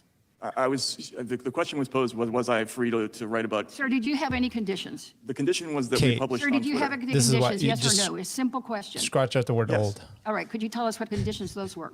The conditions were an attribution, sources at Twitter, and that we break any news on Twitter. But you didn't break it on Twitter. Did you send the file that you released today to Twitter first? Yes. Did I send the? Sir, I'm Actually, I asking you did. Yes. today. Yeah. Did you send it to Twitter first? The If Twitter that was files one of the thread. conditions? Yes or no, sir? The Twitter files thread actually did come out first. But sir, you said earlier that you had to attribute all the sources to Twitter first. What you released today, did you send that to Twitter first? No. I posted it on Twitter. First. First, sir. Or did you give it to the ranking member, to the chairman of the committee or the staff of the committee first? Well, that's not breaking the story. That's giving. Yes, I did give. So you gave all the information that you did not give to the Democrats, you gave it to the Republicans first. Then you put it on Twitter? Actually, no. The chronology is a little bit confused. Well, then It's more or tell less us what the same time. chronology What was. he is. I believe the thread came out first Where? on Twitter. On Twitter. So then you afterwards gave it to the Republicans and not the Democrats? Yes, because I'm submitting it for the record as my statement. Did you give it to them in advance? I gave it to them today. You gave it to them today, but you still have not given anything to the Democrats. Well, I'll move Did you on. ask I wanted for to it? ask Besides his Mr. sources? Shellenberger the same question, sir. When did you first visit with or get contacted by Mr. Musk? I'm not going to reveal my sources, but like I said, I was invited by Barry Weiss. I'm not asking for sources, sir. I'm just asking for chronology. When did you first make contact with Mr. Musk? I don't know the exact date. Was it? It was 2020? December. It was December.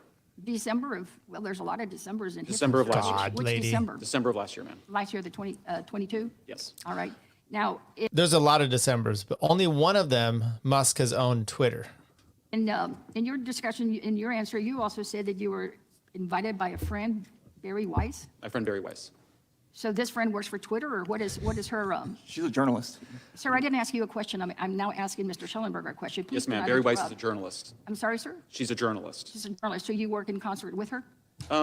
Yeah, Do you know when she first was contacted by Mr. Musk? I don't know. You don't know. So you're in this as a threesome? Oh, God. There was many more people involved than that. There was many more people involved with that. Are you being paid to be here today, either through consulting fees, No, campaign contribution to your absolutely next not. run? Gentlelady's Absolutely time You have is- an interview gentlelady's scheduled time after this is hearing? expired. Way to not Absolutely ask any Gentlelady's time is questions. expired. Thank you. By the way, her time is expired. Have you seen her? Thank you, yes, Mr. Chairman, and I'll yield my 5 minutes. Oh, I appreciate the gentleman yielding. I do think it's worth pointing out that, I have co-sponsored, I think some of my colleagues have co-sponsored the SHIELD Act in previous Congresses with Democrats to protect what we see them trying to do today, protect journalists from having to reveal their sources to government.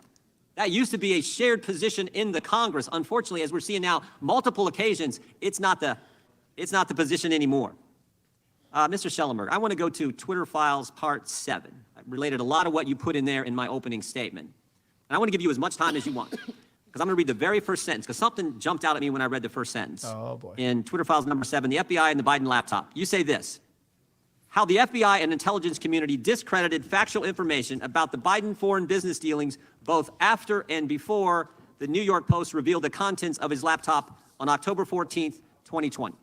And what kind of jumped out at me was the way you framed it, because you did it backwards from what it's normally said. Normally you would say, the sentence would read foreign business dealings both before and after. But I assume you did that for a reason, because in fact, I think the next sentence, you say social media companies discredit leaked information about Hunter Biden before and after. You use the normal, customary way in the second sentence, but the first sentence strikes me as you were trying to emphasize the before component of that statement. And I want you to just walk us through why you said that, because when I read it, it certainly was an operation both before and after, as you said, after and before. Thank you, Mr. Chairman.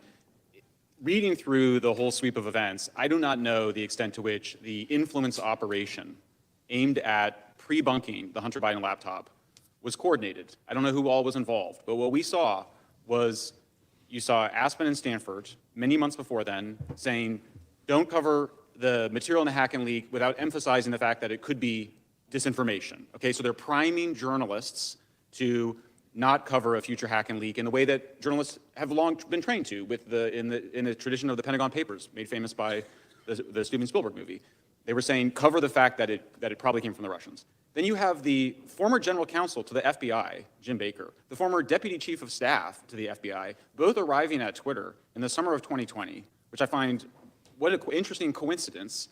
Then when the New York Post publishes its first article on October 14th, it's Jim Baker who makes the most strenuous argument within Twitter.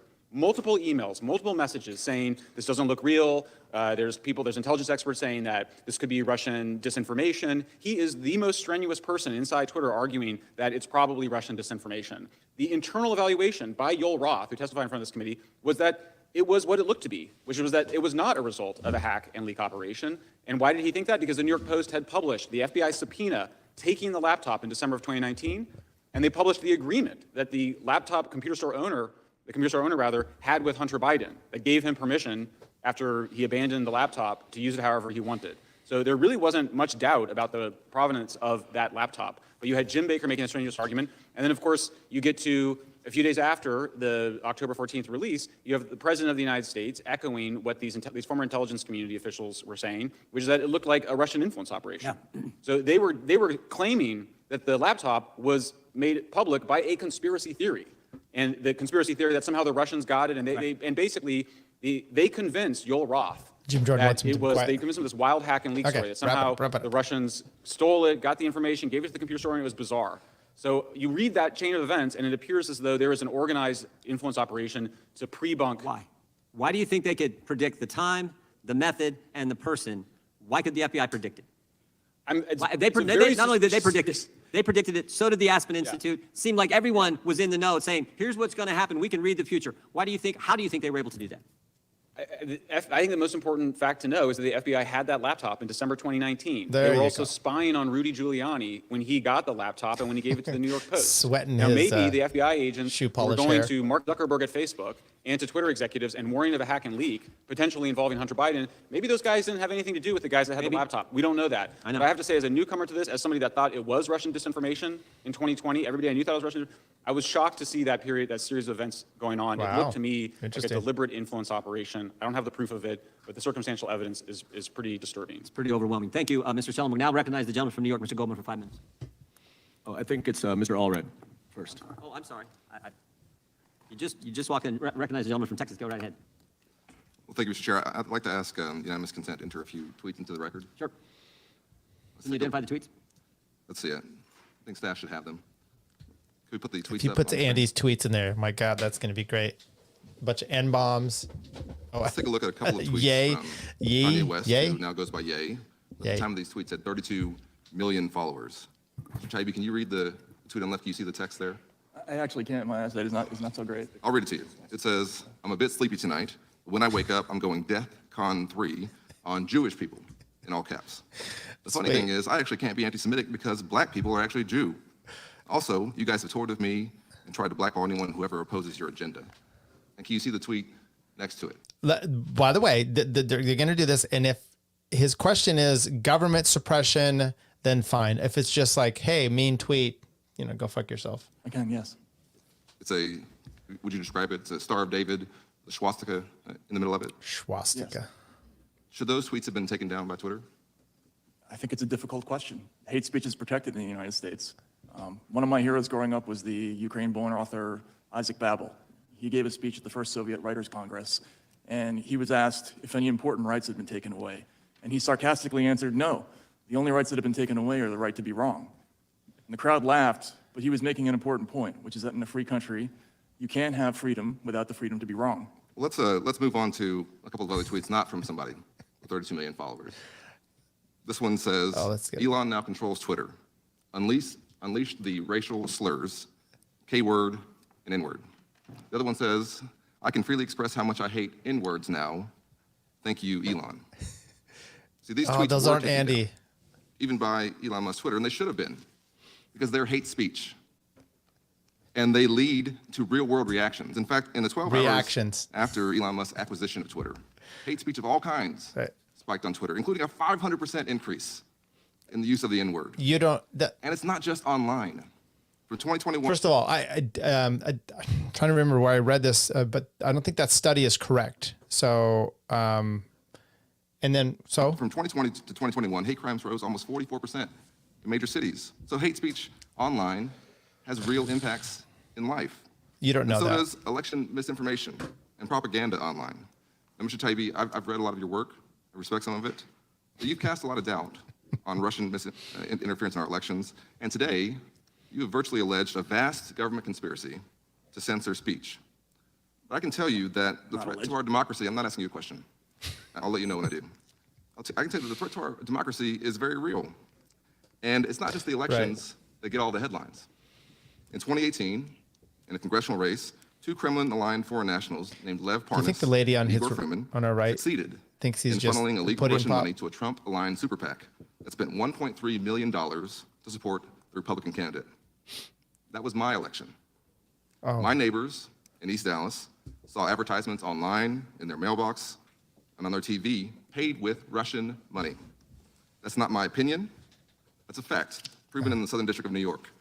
Both Parnas and Fruman were convicted to 21 months and 1 year, respectively, for conspiring to make political contributions by a foreign national, along with other campaign finance-related violations. You still won. We live That's your point. in an information age where malign actors do want to use social media to influence our elections, both big, the ones that you spend a lot of time talking about, and small, like mine. Mr. Congressman, And it may I should be a ask question? bipartisan goal. No, you don't get to ask questions here. It should be a bipartisan goal to ensure that Americans, and I'm sure the Republicans would do the same in the other way, so fuck them all. not fear-mongering. And I hope that you can actually take this with you, because I honestly hope that you will What is he going to take? grapple with this. Yeah, he's really going That to it may grapple. be possible that if we can take off the tinfoil hat, that fuck there's you. not a vast conspiracy, but that ordinary folks and national security agencies responsible for our security are trying their best to find a way to make sure that our online discourse doesn't get people hurt or see our democracy Who cares? undermined. And that the very rights that you think they're trying to undermine, they may be trying to protect. I yield back. Gentleman yields back. Gentleman from Kentucky, Mr. Massey, is recognized for 5 minutes. I want to talk about There the we go. weaponization of the CDC against the American people, and this overlaps with one of the Twitter files, number 13 by my count, actually by Alex Berenson, not one of our two witnesses, but I would like your comment on it. A week before Christmas 2020, the vaccines came out. The FDA curated the Pfizer trial results, and then the CDC curated the FDA's opinion. The CDC said in their MMWR, which is never peer-reviewed, they're very proud that it's not peer-reviewed. They treat it like science. It's not science. They said that the vaccine was 92% efficacious for people who had already had COVID. The Pfizer trial data said no such thing. In fact, there was no support for that claim. So I called up the head of the CDC, recorded the conversation, the head in Washington, D.C.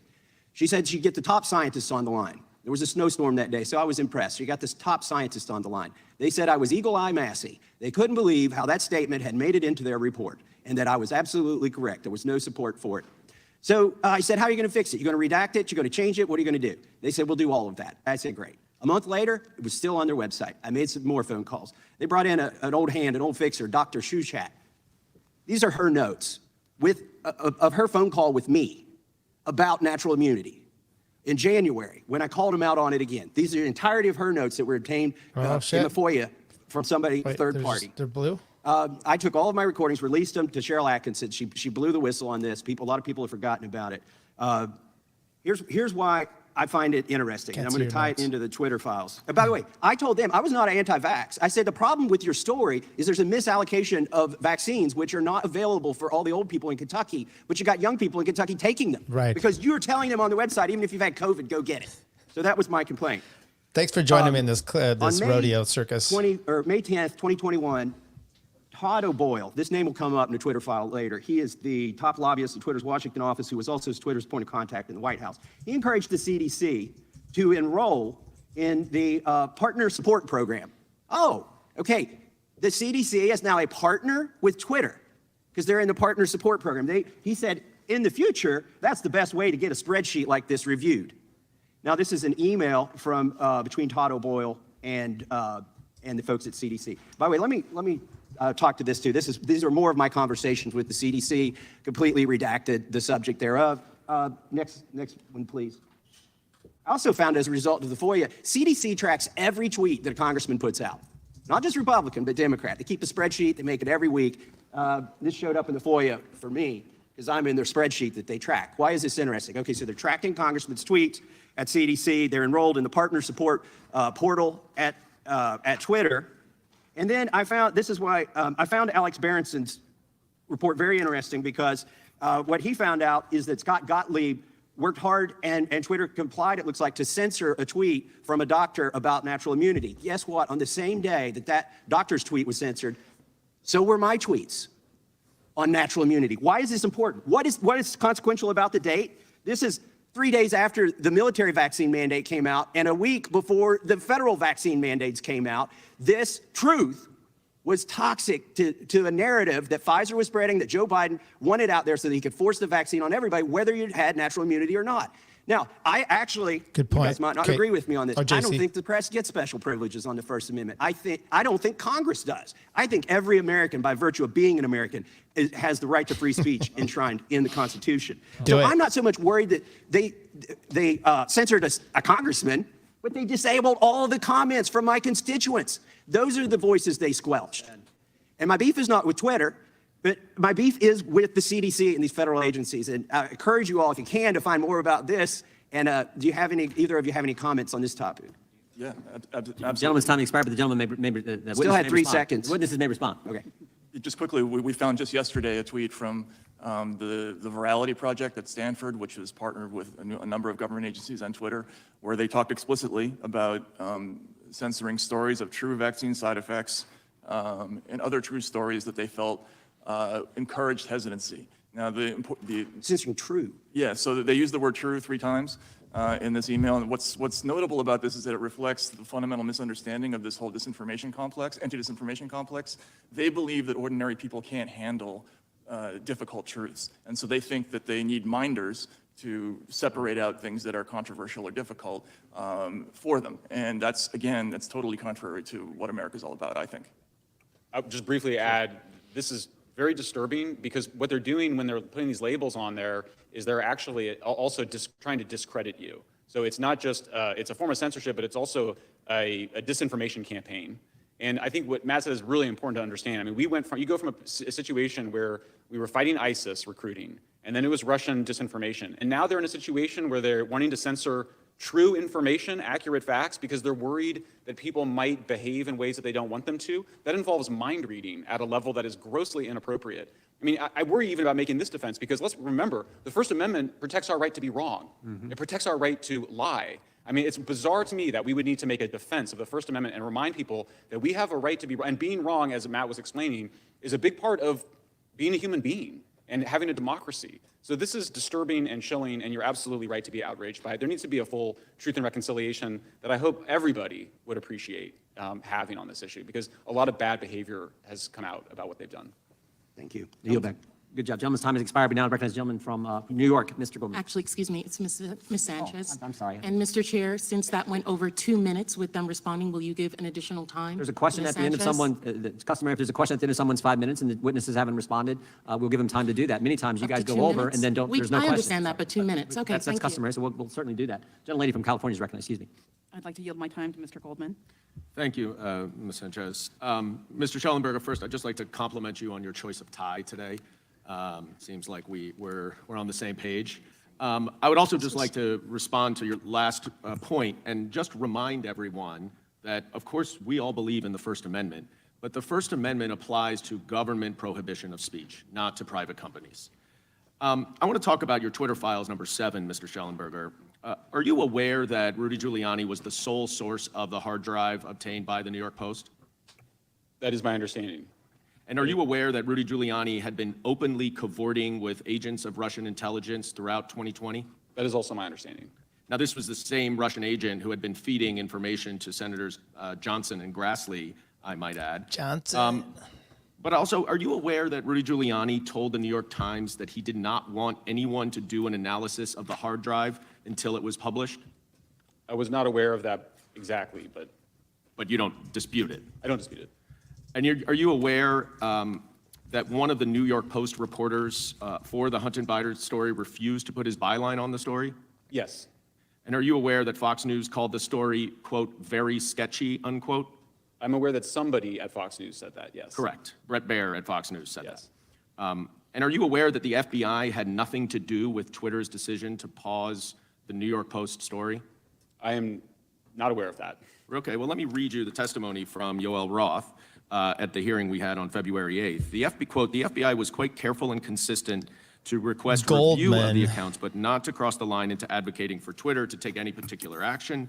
And then Jim Baker said, in response to the chairman's question, when he asked, did you talk to the FBI about the Hunter Biden story? He said, to the best of my recollection, I did not talk to the FBI about the Hunter Biden story before that day. In other testimony, Yoel Roth said that the information that he received from the FBI had nothing to do with the Hunter Biden story. And we must believe Now, are you aware that there was an analysis of the hard drive that was done by the Washington Post at a later date? My awareness is that multiple media organizations have done analyses and found including CBS, and found that it was indeed, the laptop was authentic and that nothing had been changed on it. So let's just get something clear. The laptop that the FBI had is different than the hard drive that Rudy Giuliani gave to the New York Post. A hard drive, you agree with this, is a copy from a laptop, right? Yes. And you are aware that hard drives can be altered, are you not? Of course. Okay. So are you aware that the Washington Post analysis of the hard drive showed that it had been altered? I have heard that, but I'm also saying CBS verified. Politico. And other media organizations have verified. I mean, we're not talking people about aren't really we're making not this talking about argument. authenticity. We're not talking about authenticity. We're talking about whether it's been altered. Yeah. Okay? There's no question there's some material on the hard drive that is authentic and accurate. But are you aware that there's some material that is not? My understanding is that there are copies of the hard drive that have been tampered with, and that media organizations, including CBS, have verified that the laptop in question was not tampered with. I don't know what the laptop in question, but let's move on, because you said in your Twitter files, am I correct, that every single fact in the New York Post story was accurate? Yes. Okay. Do you recall that the first paragraph of that Post story said that then Vice President Joe Biden pressured Ukraine to fire its prosecutor general because he was investigating Burisma, where Hunter Biden was on the board? Yes. I have here, which I'd like to enter into the record, the Trump-Ukraine impeachment inquiry report, 300 pages by the House Intelligence Committee. Did you review this report before you said that every fact in the story was accurate? Without objection, the material be entered in the record. Did I read that before I wrote the Twitter files? No. Okay. I'm aware of Because its if you content. read this, you would have known that every single State Department and Trump administration expert on Ukraine said that Vice President Joe Biden, in concert with the European Union and the IMF, was executing official U.S. policy by encouraging Ukraine to fire the prosecutor general because he was not prosecuting corruption and was not prosecuting companies like Burisma. So that story, notwithstanding your allegations, was false. And I yield back. Gentleman yields back. Now Wow. recognize Oh, the is chair that- now recognizes the gentleman from Florida, Mr. Gates, for 5 minutes. He's basically saying we did a monkey court, and this monkey court had an order, and here's the report from this. There you go. Impeachment nostalgia always warms my heart, but we are here focused on a weaponized government, a whole of government approach that has been turned against the American people. And while Rudy Giuliani may have been running around with the laptop in 2020, what is an indisputable fact is that the FBI had the laptop in 2019. And it appears that the last round of questioning misses the boat, that it's true. The information is authentic. The pictures, the videos, the emails, there hasn't been a single allegation that there is a single doctored email. Unlike what we saw before the FISA courts, where the FBI itself was doctoring emails to try to smear President so Trump. what's your question But I for these have two? to get to a question I'm amazed hasn't been asked of the two of you. Oh. This FTC consent decree, where it is government action subject to rigorous scrutiny under First Amendment standards, government action demanding that your names be listed. How did it feel when you found out that you were being expressly targeted by a government document based on your reporting? It was chilling. I mean, it's disturbing. I never thought that would happen in the United States of America, to be perfectly honest. I've lived in a bunch of authoritarian countries. I've visited a lot of authoritarian countries. Never thought this kind of thing would be going on here. And the nexus to authoritarianism is the desire to control the nature of truth itself. Our understandings change about things. We learn new things. We challenge prior assumptions. But if a bunch of people in Washington, D.C. get to decide what the truth is, and then enforce it on the country, and then punish and target those who report on their conduct, we are drifting more toward that. How did you feel, Mr. Taibbi, when you saw your name? I was upset, obviously. I lived in Russia during the 90s and early 2000s. I was there when Putin took power. I was friends with a group of very brave, muckraking reporters in Russia, many of whom didn't make it. A few of them were murdered after Putin came to power. So I've always been conscious of how the risks that other reporters take in other countries are incredibly severe, and that's one of the reasons why I'm motivated to protect the First Amendment, because our country has the best protections for reporters in the world. But this kind of thing, where the government is looking for information about reporters, it's usually a canary in the coal mine that something worse is coming in terms of an effort to exercise control over the press. And so on that level, it's absolutely disturbing. Also, the Aspen Institute report that we published today, talked about today in the Twitter Files thread, one of their recommendations was that the FTC be empowered to have unlimited power to search all data of private companies, so that they could more freely and more accurately search the speech of ordinary citizens. Wow. So as we're trying to put downward pressure on the government's expanding authority to be able to engage in what we see mostly from dictatorships, what you're reporting and what you're observing is that actually they view this as a growth industry, the information business, right?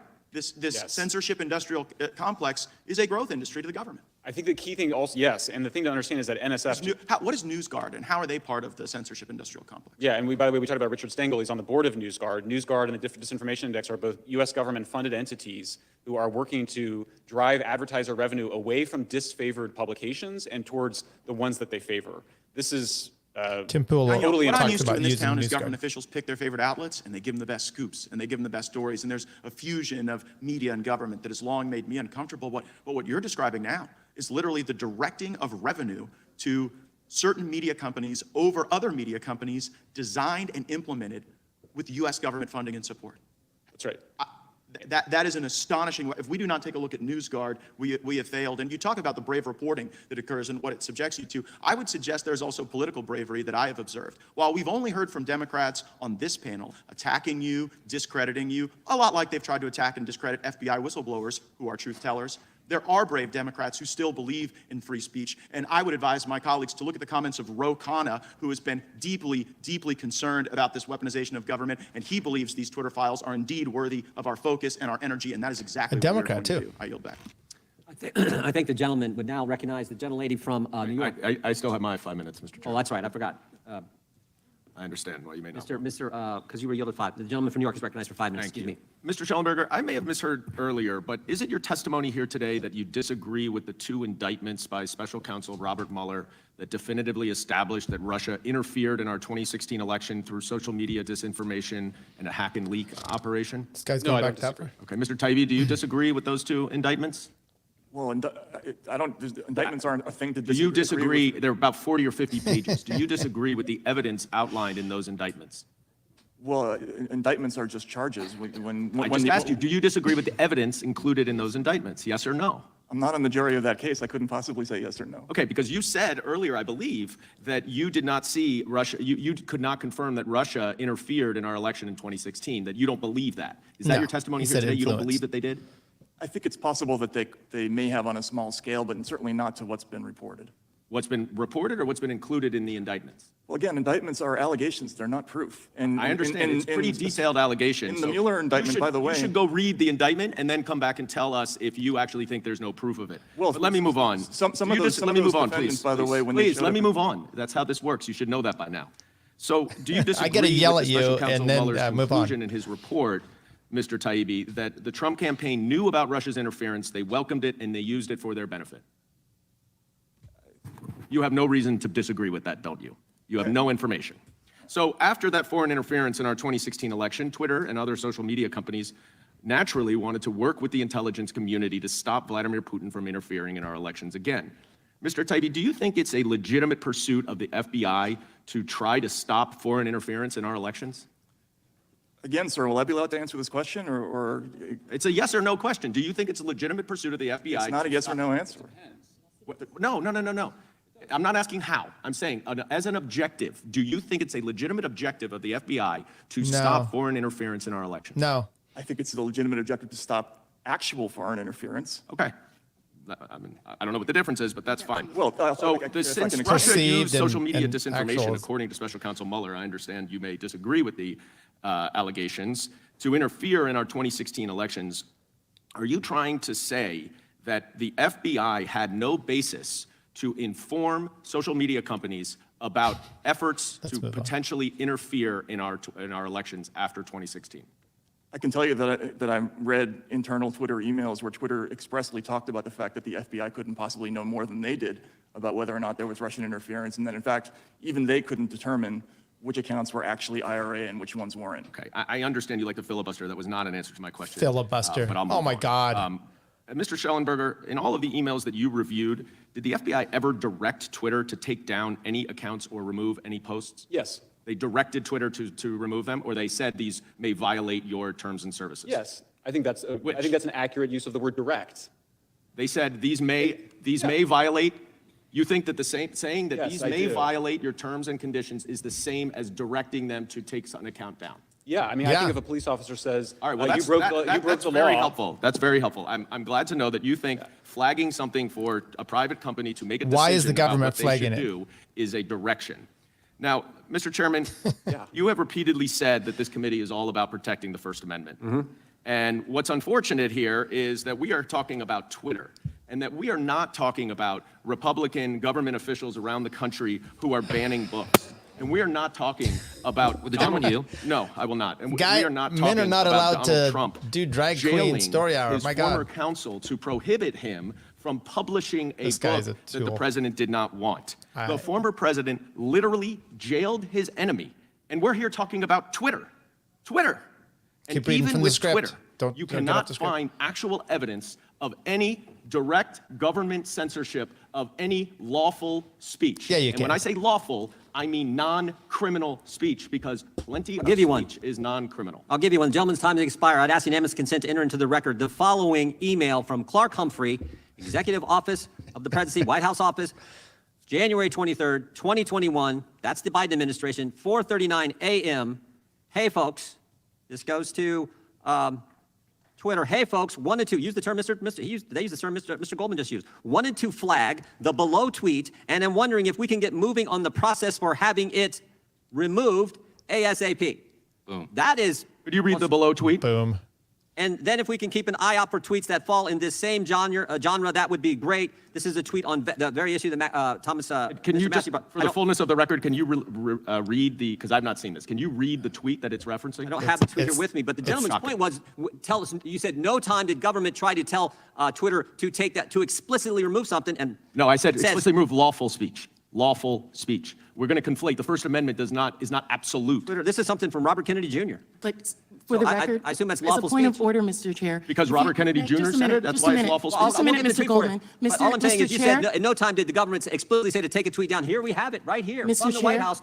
They couldn't even wait 2 days. 2 days into this administration, they were asked Twitter to Mr. take something Chair? down, and we will get you the underlying tweet. Thank With that, you. I recognize the gentlelady from New York. Will you place it into the record as well, sir? Oh, he'll The place it in underlying your record. Robert Kennedy Sexual Jr. chocolate. Is talking about he's talking about Hank Aaron's death after he received the vaccine. That's what the tweet's about. We'll get you a copy. Thank you. How has he that's- not I think- seen I would- what I would say everyone I else ask has unanimous- already that's certainly seen lawful. as Mr. Chairman, I ask unanimous Yes. consent to enter the tweet that you referenced into the record of the committee. Without objection, we'll enter that into the record, along with the statement from the White House, the Biden White House, 2 days into the administration, when they're directly attacking people's First Amendment liberties. With that, I recognize the gentlelady from New York for 5 minutes. I want to yield to Mr. Johnson. Thank you. Just to point out quickly that Mr. Goldman is proving himself to be a master of obfuscation. He said the First Amendment applies to government censorship of speech and not private companies. But what we're talking about and what the chairman just illustrated is that what we have here and what your Twitter files show is the federal government has partnered with private companies to censor and silence the speech of American citizens. I yield back to the gentlelady. I just came from an open hearing with FBI Director Chris Wray, and he said under oath that no one from the FBI communicated with Twitter regarding the Hunter Biden laptop story. Based upon both of your courageous reporting, can you address that? Stefanik. I mean, we saw, I mean, like I said, we don't know. I mean, so at this point, we just have to take his word on it. But what we saw was a huge amount of FBI communications to Twitter. We saw the former deputy chief of staff, the former general counsel showing up at Twitter before Congress, right at the critical period. So I find a lot of suspicious activity. I would like to ask him a bunch of questions about that because I find it very suspicious and unresolved. Mr. Taibbi, do you have comments on that? We do know that there was a teleporter communication that had 10 documents in it Guys were just like before the story broke. 10 but, minutes. we 10 don't minutes. know what those documents were, and so we can't suppose. Well, I don't take his word for it. We have lots of examples where it has not been. Wait, he it has not been lied accurate before from Congress? that particular agency when it comes Put to him in testifying jail. before Congress. So it is our job in this committee to get to the truth, to shine But you won't put him in jail for and perjury, transparency will for the you? American people. I want to ask you both about the Aspen Digital Hack and Dump Working Group, which involved an I 11-day did a work scenario and in dump this October morning. 2020 that began with the imaginary release of falsified records, that's what they claim, Hack and related dump. to Hunter Biden's controversial employment by the Ukrainian energy company Burisma. This was if they knew, because they did know. So I would like your comments, Mr. Shellenberger. These were the files that you did extensive reporting on about how concerning this is and how this is truly the definition of the weaponization against free speech and suppressing accurate reporting. Yeah, so there's actually two things, and one of them we just discovered recently, which is that there was a Stanford Cyber Policy Institute report, which said that, which was in menacing terms, telling journalists that they should abandon the Pentagon principle. Again, this is the Pentagon Papers principle. This is the idea that if Daniel Ellsberg brings you materials he's taken from the Pentagon about how the war in Vietnam is going, the New York Times and Washington Post published those. That was considered one of the greatest moments of American journalism. Here you have Stanford Cyber Policy Center saying we should abandon that principle. You should instead make the issue about, frankly, the theories about where it might have come from. Then you had the Aspen workshop, which was attended, by the way, by New York Times, CNN, Washington Post, Wikipedia, Facebook, Twitter, many other journalists, where they basically, you read it, it's like a kind of programming of the journalists that they should not follow this longstanding journalistic principle of taking materials from a hack and leak or any other situation and take them seriously. So, I mean, you read this and it feels like a kind of brainwashing exercise that Aspen Institute and Stanford were running against American journalists and the social media companies. Mr. Taibbi, comments? Yes, I think there were a couple of moments in the Twitter files that really speak to a kind of larger problem. In the first Twitter files, we saw an exchange between Representative Rouhana and Vijaya God, where he's trying to explain the basics of speech law Yeah, I saw in that. America, and she seems completely unaware of what, for instance, New York Times v. Sullivan is. There are other cases like Bartnicki v. Vopper, which legalize the publication of stolen material. That's very important for any journalist to know. I think most of these people are tech executives and they don't know what the law is around speech and around reporting. And in this case, and in 2016, you were dealing with true material. There is no basis to restrict the publication of true material, no matter who the source is and how you get it. And journalists have always understood that. And this has never been an issue or a controversial issue until very recently. And by the way, just one quick thing I'll add. That's the exact same strategy of the malinformation, misleading. In other words, they were saying even if the material you think is true, it could lead people to have conclusions that we don't want them to have, and therefore you should change your journalism Right. because of that. So this is That's what the we're so far down the slippery slope. You've crashed. at that congressman point. I mean, from it's, New York, black it's guy. a disturbing That's what trend he was in basically journalism, in social media, and in the relationship from the intelligence community to these Said organizations. N-word online. How have you I been get- targeted since the publication of the Twitter files? Gentlelady's time expired. We'll give a quick answer if we can. I mean, again, I've known journalists who've suffered real brutal harms in my career, so they've said a lot of nasty things about me on Twitter, but it hasn't been so bad, I would say. The FTC thing is the only thing that's legitimately concerning, and that's not really for my sake. It's more because it's a general problem for journalists everywhere. I've been censored on Facebook since the year 2020 for writing accurate information in an article that went viral. I remain censored. They continue to flag warnings on posts that I write that have nothing to do with the environment. And we now know that one of the U.S. government-funded organizations has put out a report that specifically targets me and presents disinformation about my own position on climate change. And so I've got a lot at stake here. Yield back. Mr. Chair, may I ask unanimous consent to enter into the record a letter dated June 25th, 2020, to Mark Zuckerberg from Chad Wolf, the acting Secretary of Homeland Security, in which he asked Facebook to keep Americans safe by taking appropriate action consistent with your terms of service against content that promotes, incites, or assists the commission of eminent illegal activities. Those committed to protecting free exchange of ideas should not turn a blind eye to illegal activity and violence fermenting in your platform. This is after the summer in which Black Lives Matter protests took place. Objection. Gentlelady from Florida is recognized for 5 minutes. Thank you, Mr. Chairman. Thank you to our witnesses for appearing here today. I know it doesn't feel exactly warm and fuzzy, but believe me, I think what you guys are doing is very important. We're here to discuss the weaponization of government, and I want to follow up on my colleague, Representative Massey's comments on the CDC. Up on the screen, you can see an email from October of 2020. This is from then NIH Director Francis Collins to Dr. Anthony Fauci.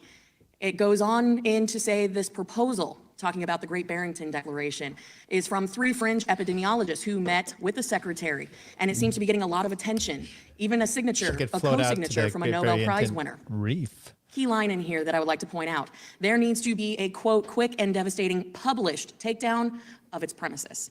I don't see anything like that online yet. Is it underway? Signed, Francis. Now, what I find interesting is if you fast forward into June of 2021, the Biden administration was raging at social media companies. There is communications that we can produce, for the record, that state, we would like you to combat, quote unquote, misinformation.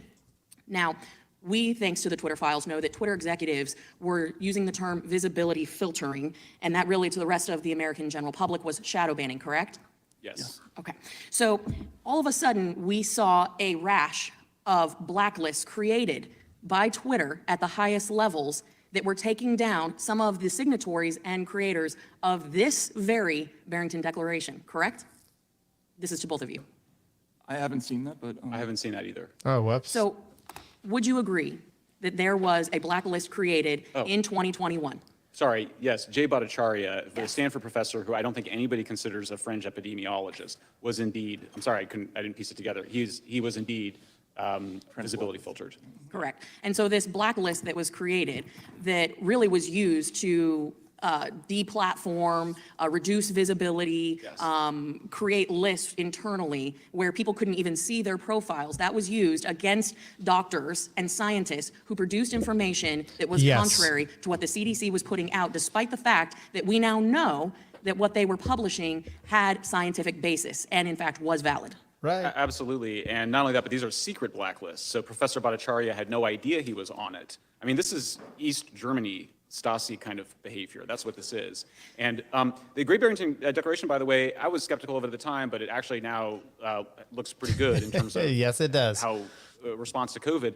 But even if it was totally wrong, it still deserved, I mean, this is the whole point of the First Amendment, is that I think we all have the experience of you're not right until you're wrong a lot. You know, you actually have to have that debate and that conversation. So by repressing that, we actually stifled, I think, a much broader conversation we could have had about how to effectively respond to COVID because they were secretly blacklisting people like Jay Bhattacharya. And then And I think to the bigger point that Americans are concerned about when it comes to the weaponization of government, this isn't Republican or Democrat issue, this is an American issue. You had individuals, millions of Americans, who in many cases were being mandated to take an experimental vaccine, and when those that wanted to consider taking it were trying to make an informed decision, you had opinions that were being silenced because it didn't fit a specific narrative pushed by the Biden administration, correct? Absolutely correct. And that's why we use the language of disfavored ideas and disfavored people, because it doesn't fall neatly among left and right lines. If there's anything going on here, it tends to be more of a disproportionate blacklisting of more populist voices, or just ideas that we would consider slightly outside of the Overton window, the mainstream opinion at the time. But the Overton window moves. And so the idea that you're just going to narrow the entire, what's acceptable on social media to what is mainstream at the time would basically freeze us and not allow the society to progress and for knowledge to grow and for the democracy to function. With the 14 seconds that I have left, Mr. Taibbi, if you'd like to weigh in on any of this that we have talked about and why this is a direct threat to Americans today, I would appreciate it. Just quickly, again, we yesterday discovered this email talking about the suppression of people telling their own stories of true vaccine side effects. So these are people who are telling about their own experiences, things that happen to them that are true, and they're being suppressed because what anti-disinformation does is the opposite of what the press does. They are aiming for what the narrative is, and they already know in advance what they're looking for, whereas a journalist goes into a story, does not know what the truth is. Yeah. We often find that the thing we expect to find turns out to be completely different. They know in advance what they're looking for, and that's why this is so dangerous. My time has expired. I yield back. Thank you, too. The gentlelady yields back. I want to thank our witnesses for being here today. And, I think maybe if we can get this right and stop this, and what legislation, appropriation, whatever it takes, we can stop this. I think in the future, people will look back and look at your courage as people in journalism, in the press, to come here with what you've been facing, what you've had to endure, and now with the idea that the FTC is coming after you. That's something I think is pretty darn important and certainly noteworthy. So we appreciate you sitting here for 2.5 hours, taking the questions you did, but giving so much valuable information to this committee, who is certainly on our side, committed to protecting the First Amendment and people's right to speak. So that concludes today's hearing. Again, we thank you both for being here. Without objection, all members will have 5 legislative days to submit additional written questions for the witnesses or additional materials for the record. Without objection, the hearing is adjourned. Thank you, sir. There you go, people. So, bam. I've got just a few more things. This reminded me of a little item I think you might enjoy if you're still here with us. I mean, why not? We'll just play this out. This is another congressional oldie but goodie. No, I will not yield to this monkey court or whatever this thing is. This is not a monkey court. Do whatever you want. I'm not yielding. I am trying to tell you that the problem here, protecting American citizens, there are no pre-existing conditions. Legitimate concern of this committee. Pre-existing, trying to scare everybody. I gotta have the monkey court. No, I will not yield to this monkey court or whatever this thing is. is. This is not a monkey court. This is not a monkey court. So look, JC points this out. It's almost as if there's no stakes to any of this, and it's all theater to make the and he corrected, to make the uniparty seem accountable. I mentioned this to begin with. This is political theater. This is what it is. It gives you your chance to, what was the name of the guy? Trey Gowdy used to be on here. He would be clips. AOC gets them. Ted Cruz gets them. And it's your chance to take on these people or to try to lift them up. So you get to have a statement, you get a filibuster, and then you get to yell at them when they try to answer a yes or no question. It's pathetic. It's a kangaroo court, but it's this guy who said it was a monkey court. So that's what it is. And I don't know that I could keep watching these things. There's a few things to take from it. One, all your elected officials are pieces of shit. Okay. The right, and this particular issue, you can tell he said at the end, maybe we can fix this. You're not going to fix this. Why? Because you have one party that is just outright to pushing against it. I mean, they're trying to demonize the two journalists. And then the reality is, you see this from the right, the power struggle or whatever. If they get into power, they're going to use it the same. And I just don't have any trust in any of these people. So, I mean, who knows where we're going to have it. I like Rand Paul versus Fauci. Yeah, those are fun to see. It's fun to watch them shitting on these people. Those at least are some exchanges because Rand Paul at least lets them talk, and that everyone gets to have their 5 minutes of hate. Speaking of hate, thank you, JC, for bringing this up. Tomorrow, Toad and I, we're going to hate watch Indoctrinated podcast, some ladies, and we are going to watch it because there's some feminists talking about men's stuff again. So I thought a childless, wifeless man, Toad, talking about childless, husbandless women would be perfect for everybody. So last thing I'm going to present here, I did a Substack months ago about, let's see if we could find this, share screen. Okay. I'll just bring this up real quick. I did a whole thing called Statist Action, and it was when Steven Crowder and Alex Jones were we're saying whether or not libertarians, but I did a breakdown here of kind of exactly what we're talking about, of like, it's not a private company, bro. And how you can, Rothbard talks about this extensively in the progressive era, how the government involvement and then entanglement. And I give some examples. There's progressive era stuff there. And I give some other issues that we have exactly what we're talking about here that's even becoming more in the forefront that you're having with Twitter, taking and Alex Berenson in this lawsuit, and the government is directly involved in all of this. Now, these two guys that testified today, they did a great job. But if you were to have Barry Weiss on there, Alex Berenson, and any of the guys that have been doing this, they could have each probably answered in more specifics to all these little things coming back and forth. I mean, the First Amendment, Andy and I talked about that. Is it really going to protect you? I don't know, but it's kind of nice to think that to use it against your lefty friends that think that, if you could be at least consistent on some things, it does help. The First Amendment, Congress shall make no law infringing upon the freedoms of speech and religion. The courts have expanded this to the government entities and not just Congress, but it should be impossible for a purely private party to violate this amendment. That's the idea. Is it actually going to be? I don't know. Okay, so tomorrow, if you want to tune in, got to be part of our Odyssey thing to get the members only thing. We got at least 3 of you there are going to be able to see that. And then the next week we move it to Spotify. And then the next week we move it to the Substack. So Substack is up there right now. If you want to go check that out and watch Andy and I do a phenomenal job taking on Hannah Cox. Handful of Cox, I think is what I titled that. Okay. JC will finish off with this. Use whatever tools you have at your disposal, including the Bill of Rights. Yeah. They're not up for debate, but that's what we have. Okay. I might even do another, but like I said, my wife went to San Diego to see my daughter for her birthday. She's down there. I'm kind of home alone here. I do have one son here. Everyone else is gone. So maybe doing some more podcasting stuff tomorrow. Other than that, hey, everybody, it's been fun. Thanks for hanging with me. This was a 2-hour slog that I wanted to get through, and I'm glad I did, but I don't know that I could do these things anymore. Till next time. See y'all. Thanks. Okay, I'm leaving now. Bye, guys. But she's back. And now. Chick-fil-A is completely overrated. It's not that good. I prefer Zaxby's. I prefer Popeyes. Takes a tough man to make a tender forecast, Nick. I guess that's me. Keep fucking that chicken. Should I vote for Dick Cheney on the Libertarian Party? Do I have an obligation to vote for Dick Cheney? I would say so. Yes. Did it work for those people? No, it never does. I mean, these people somehow delude themselves into thinking it might, but it might work for us. That one dude was like, not a podcast. I can't find it anywhere. And they don't have video. Oh, yeah, Peter Janke. Yeah. Yeah, I blocked him. I'll do it. If he unblocks me, I'll... He'll buy your shirt if you unblock him, Bert. He's a wigger.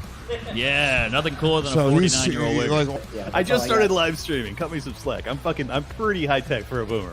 But anyways, boomer.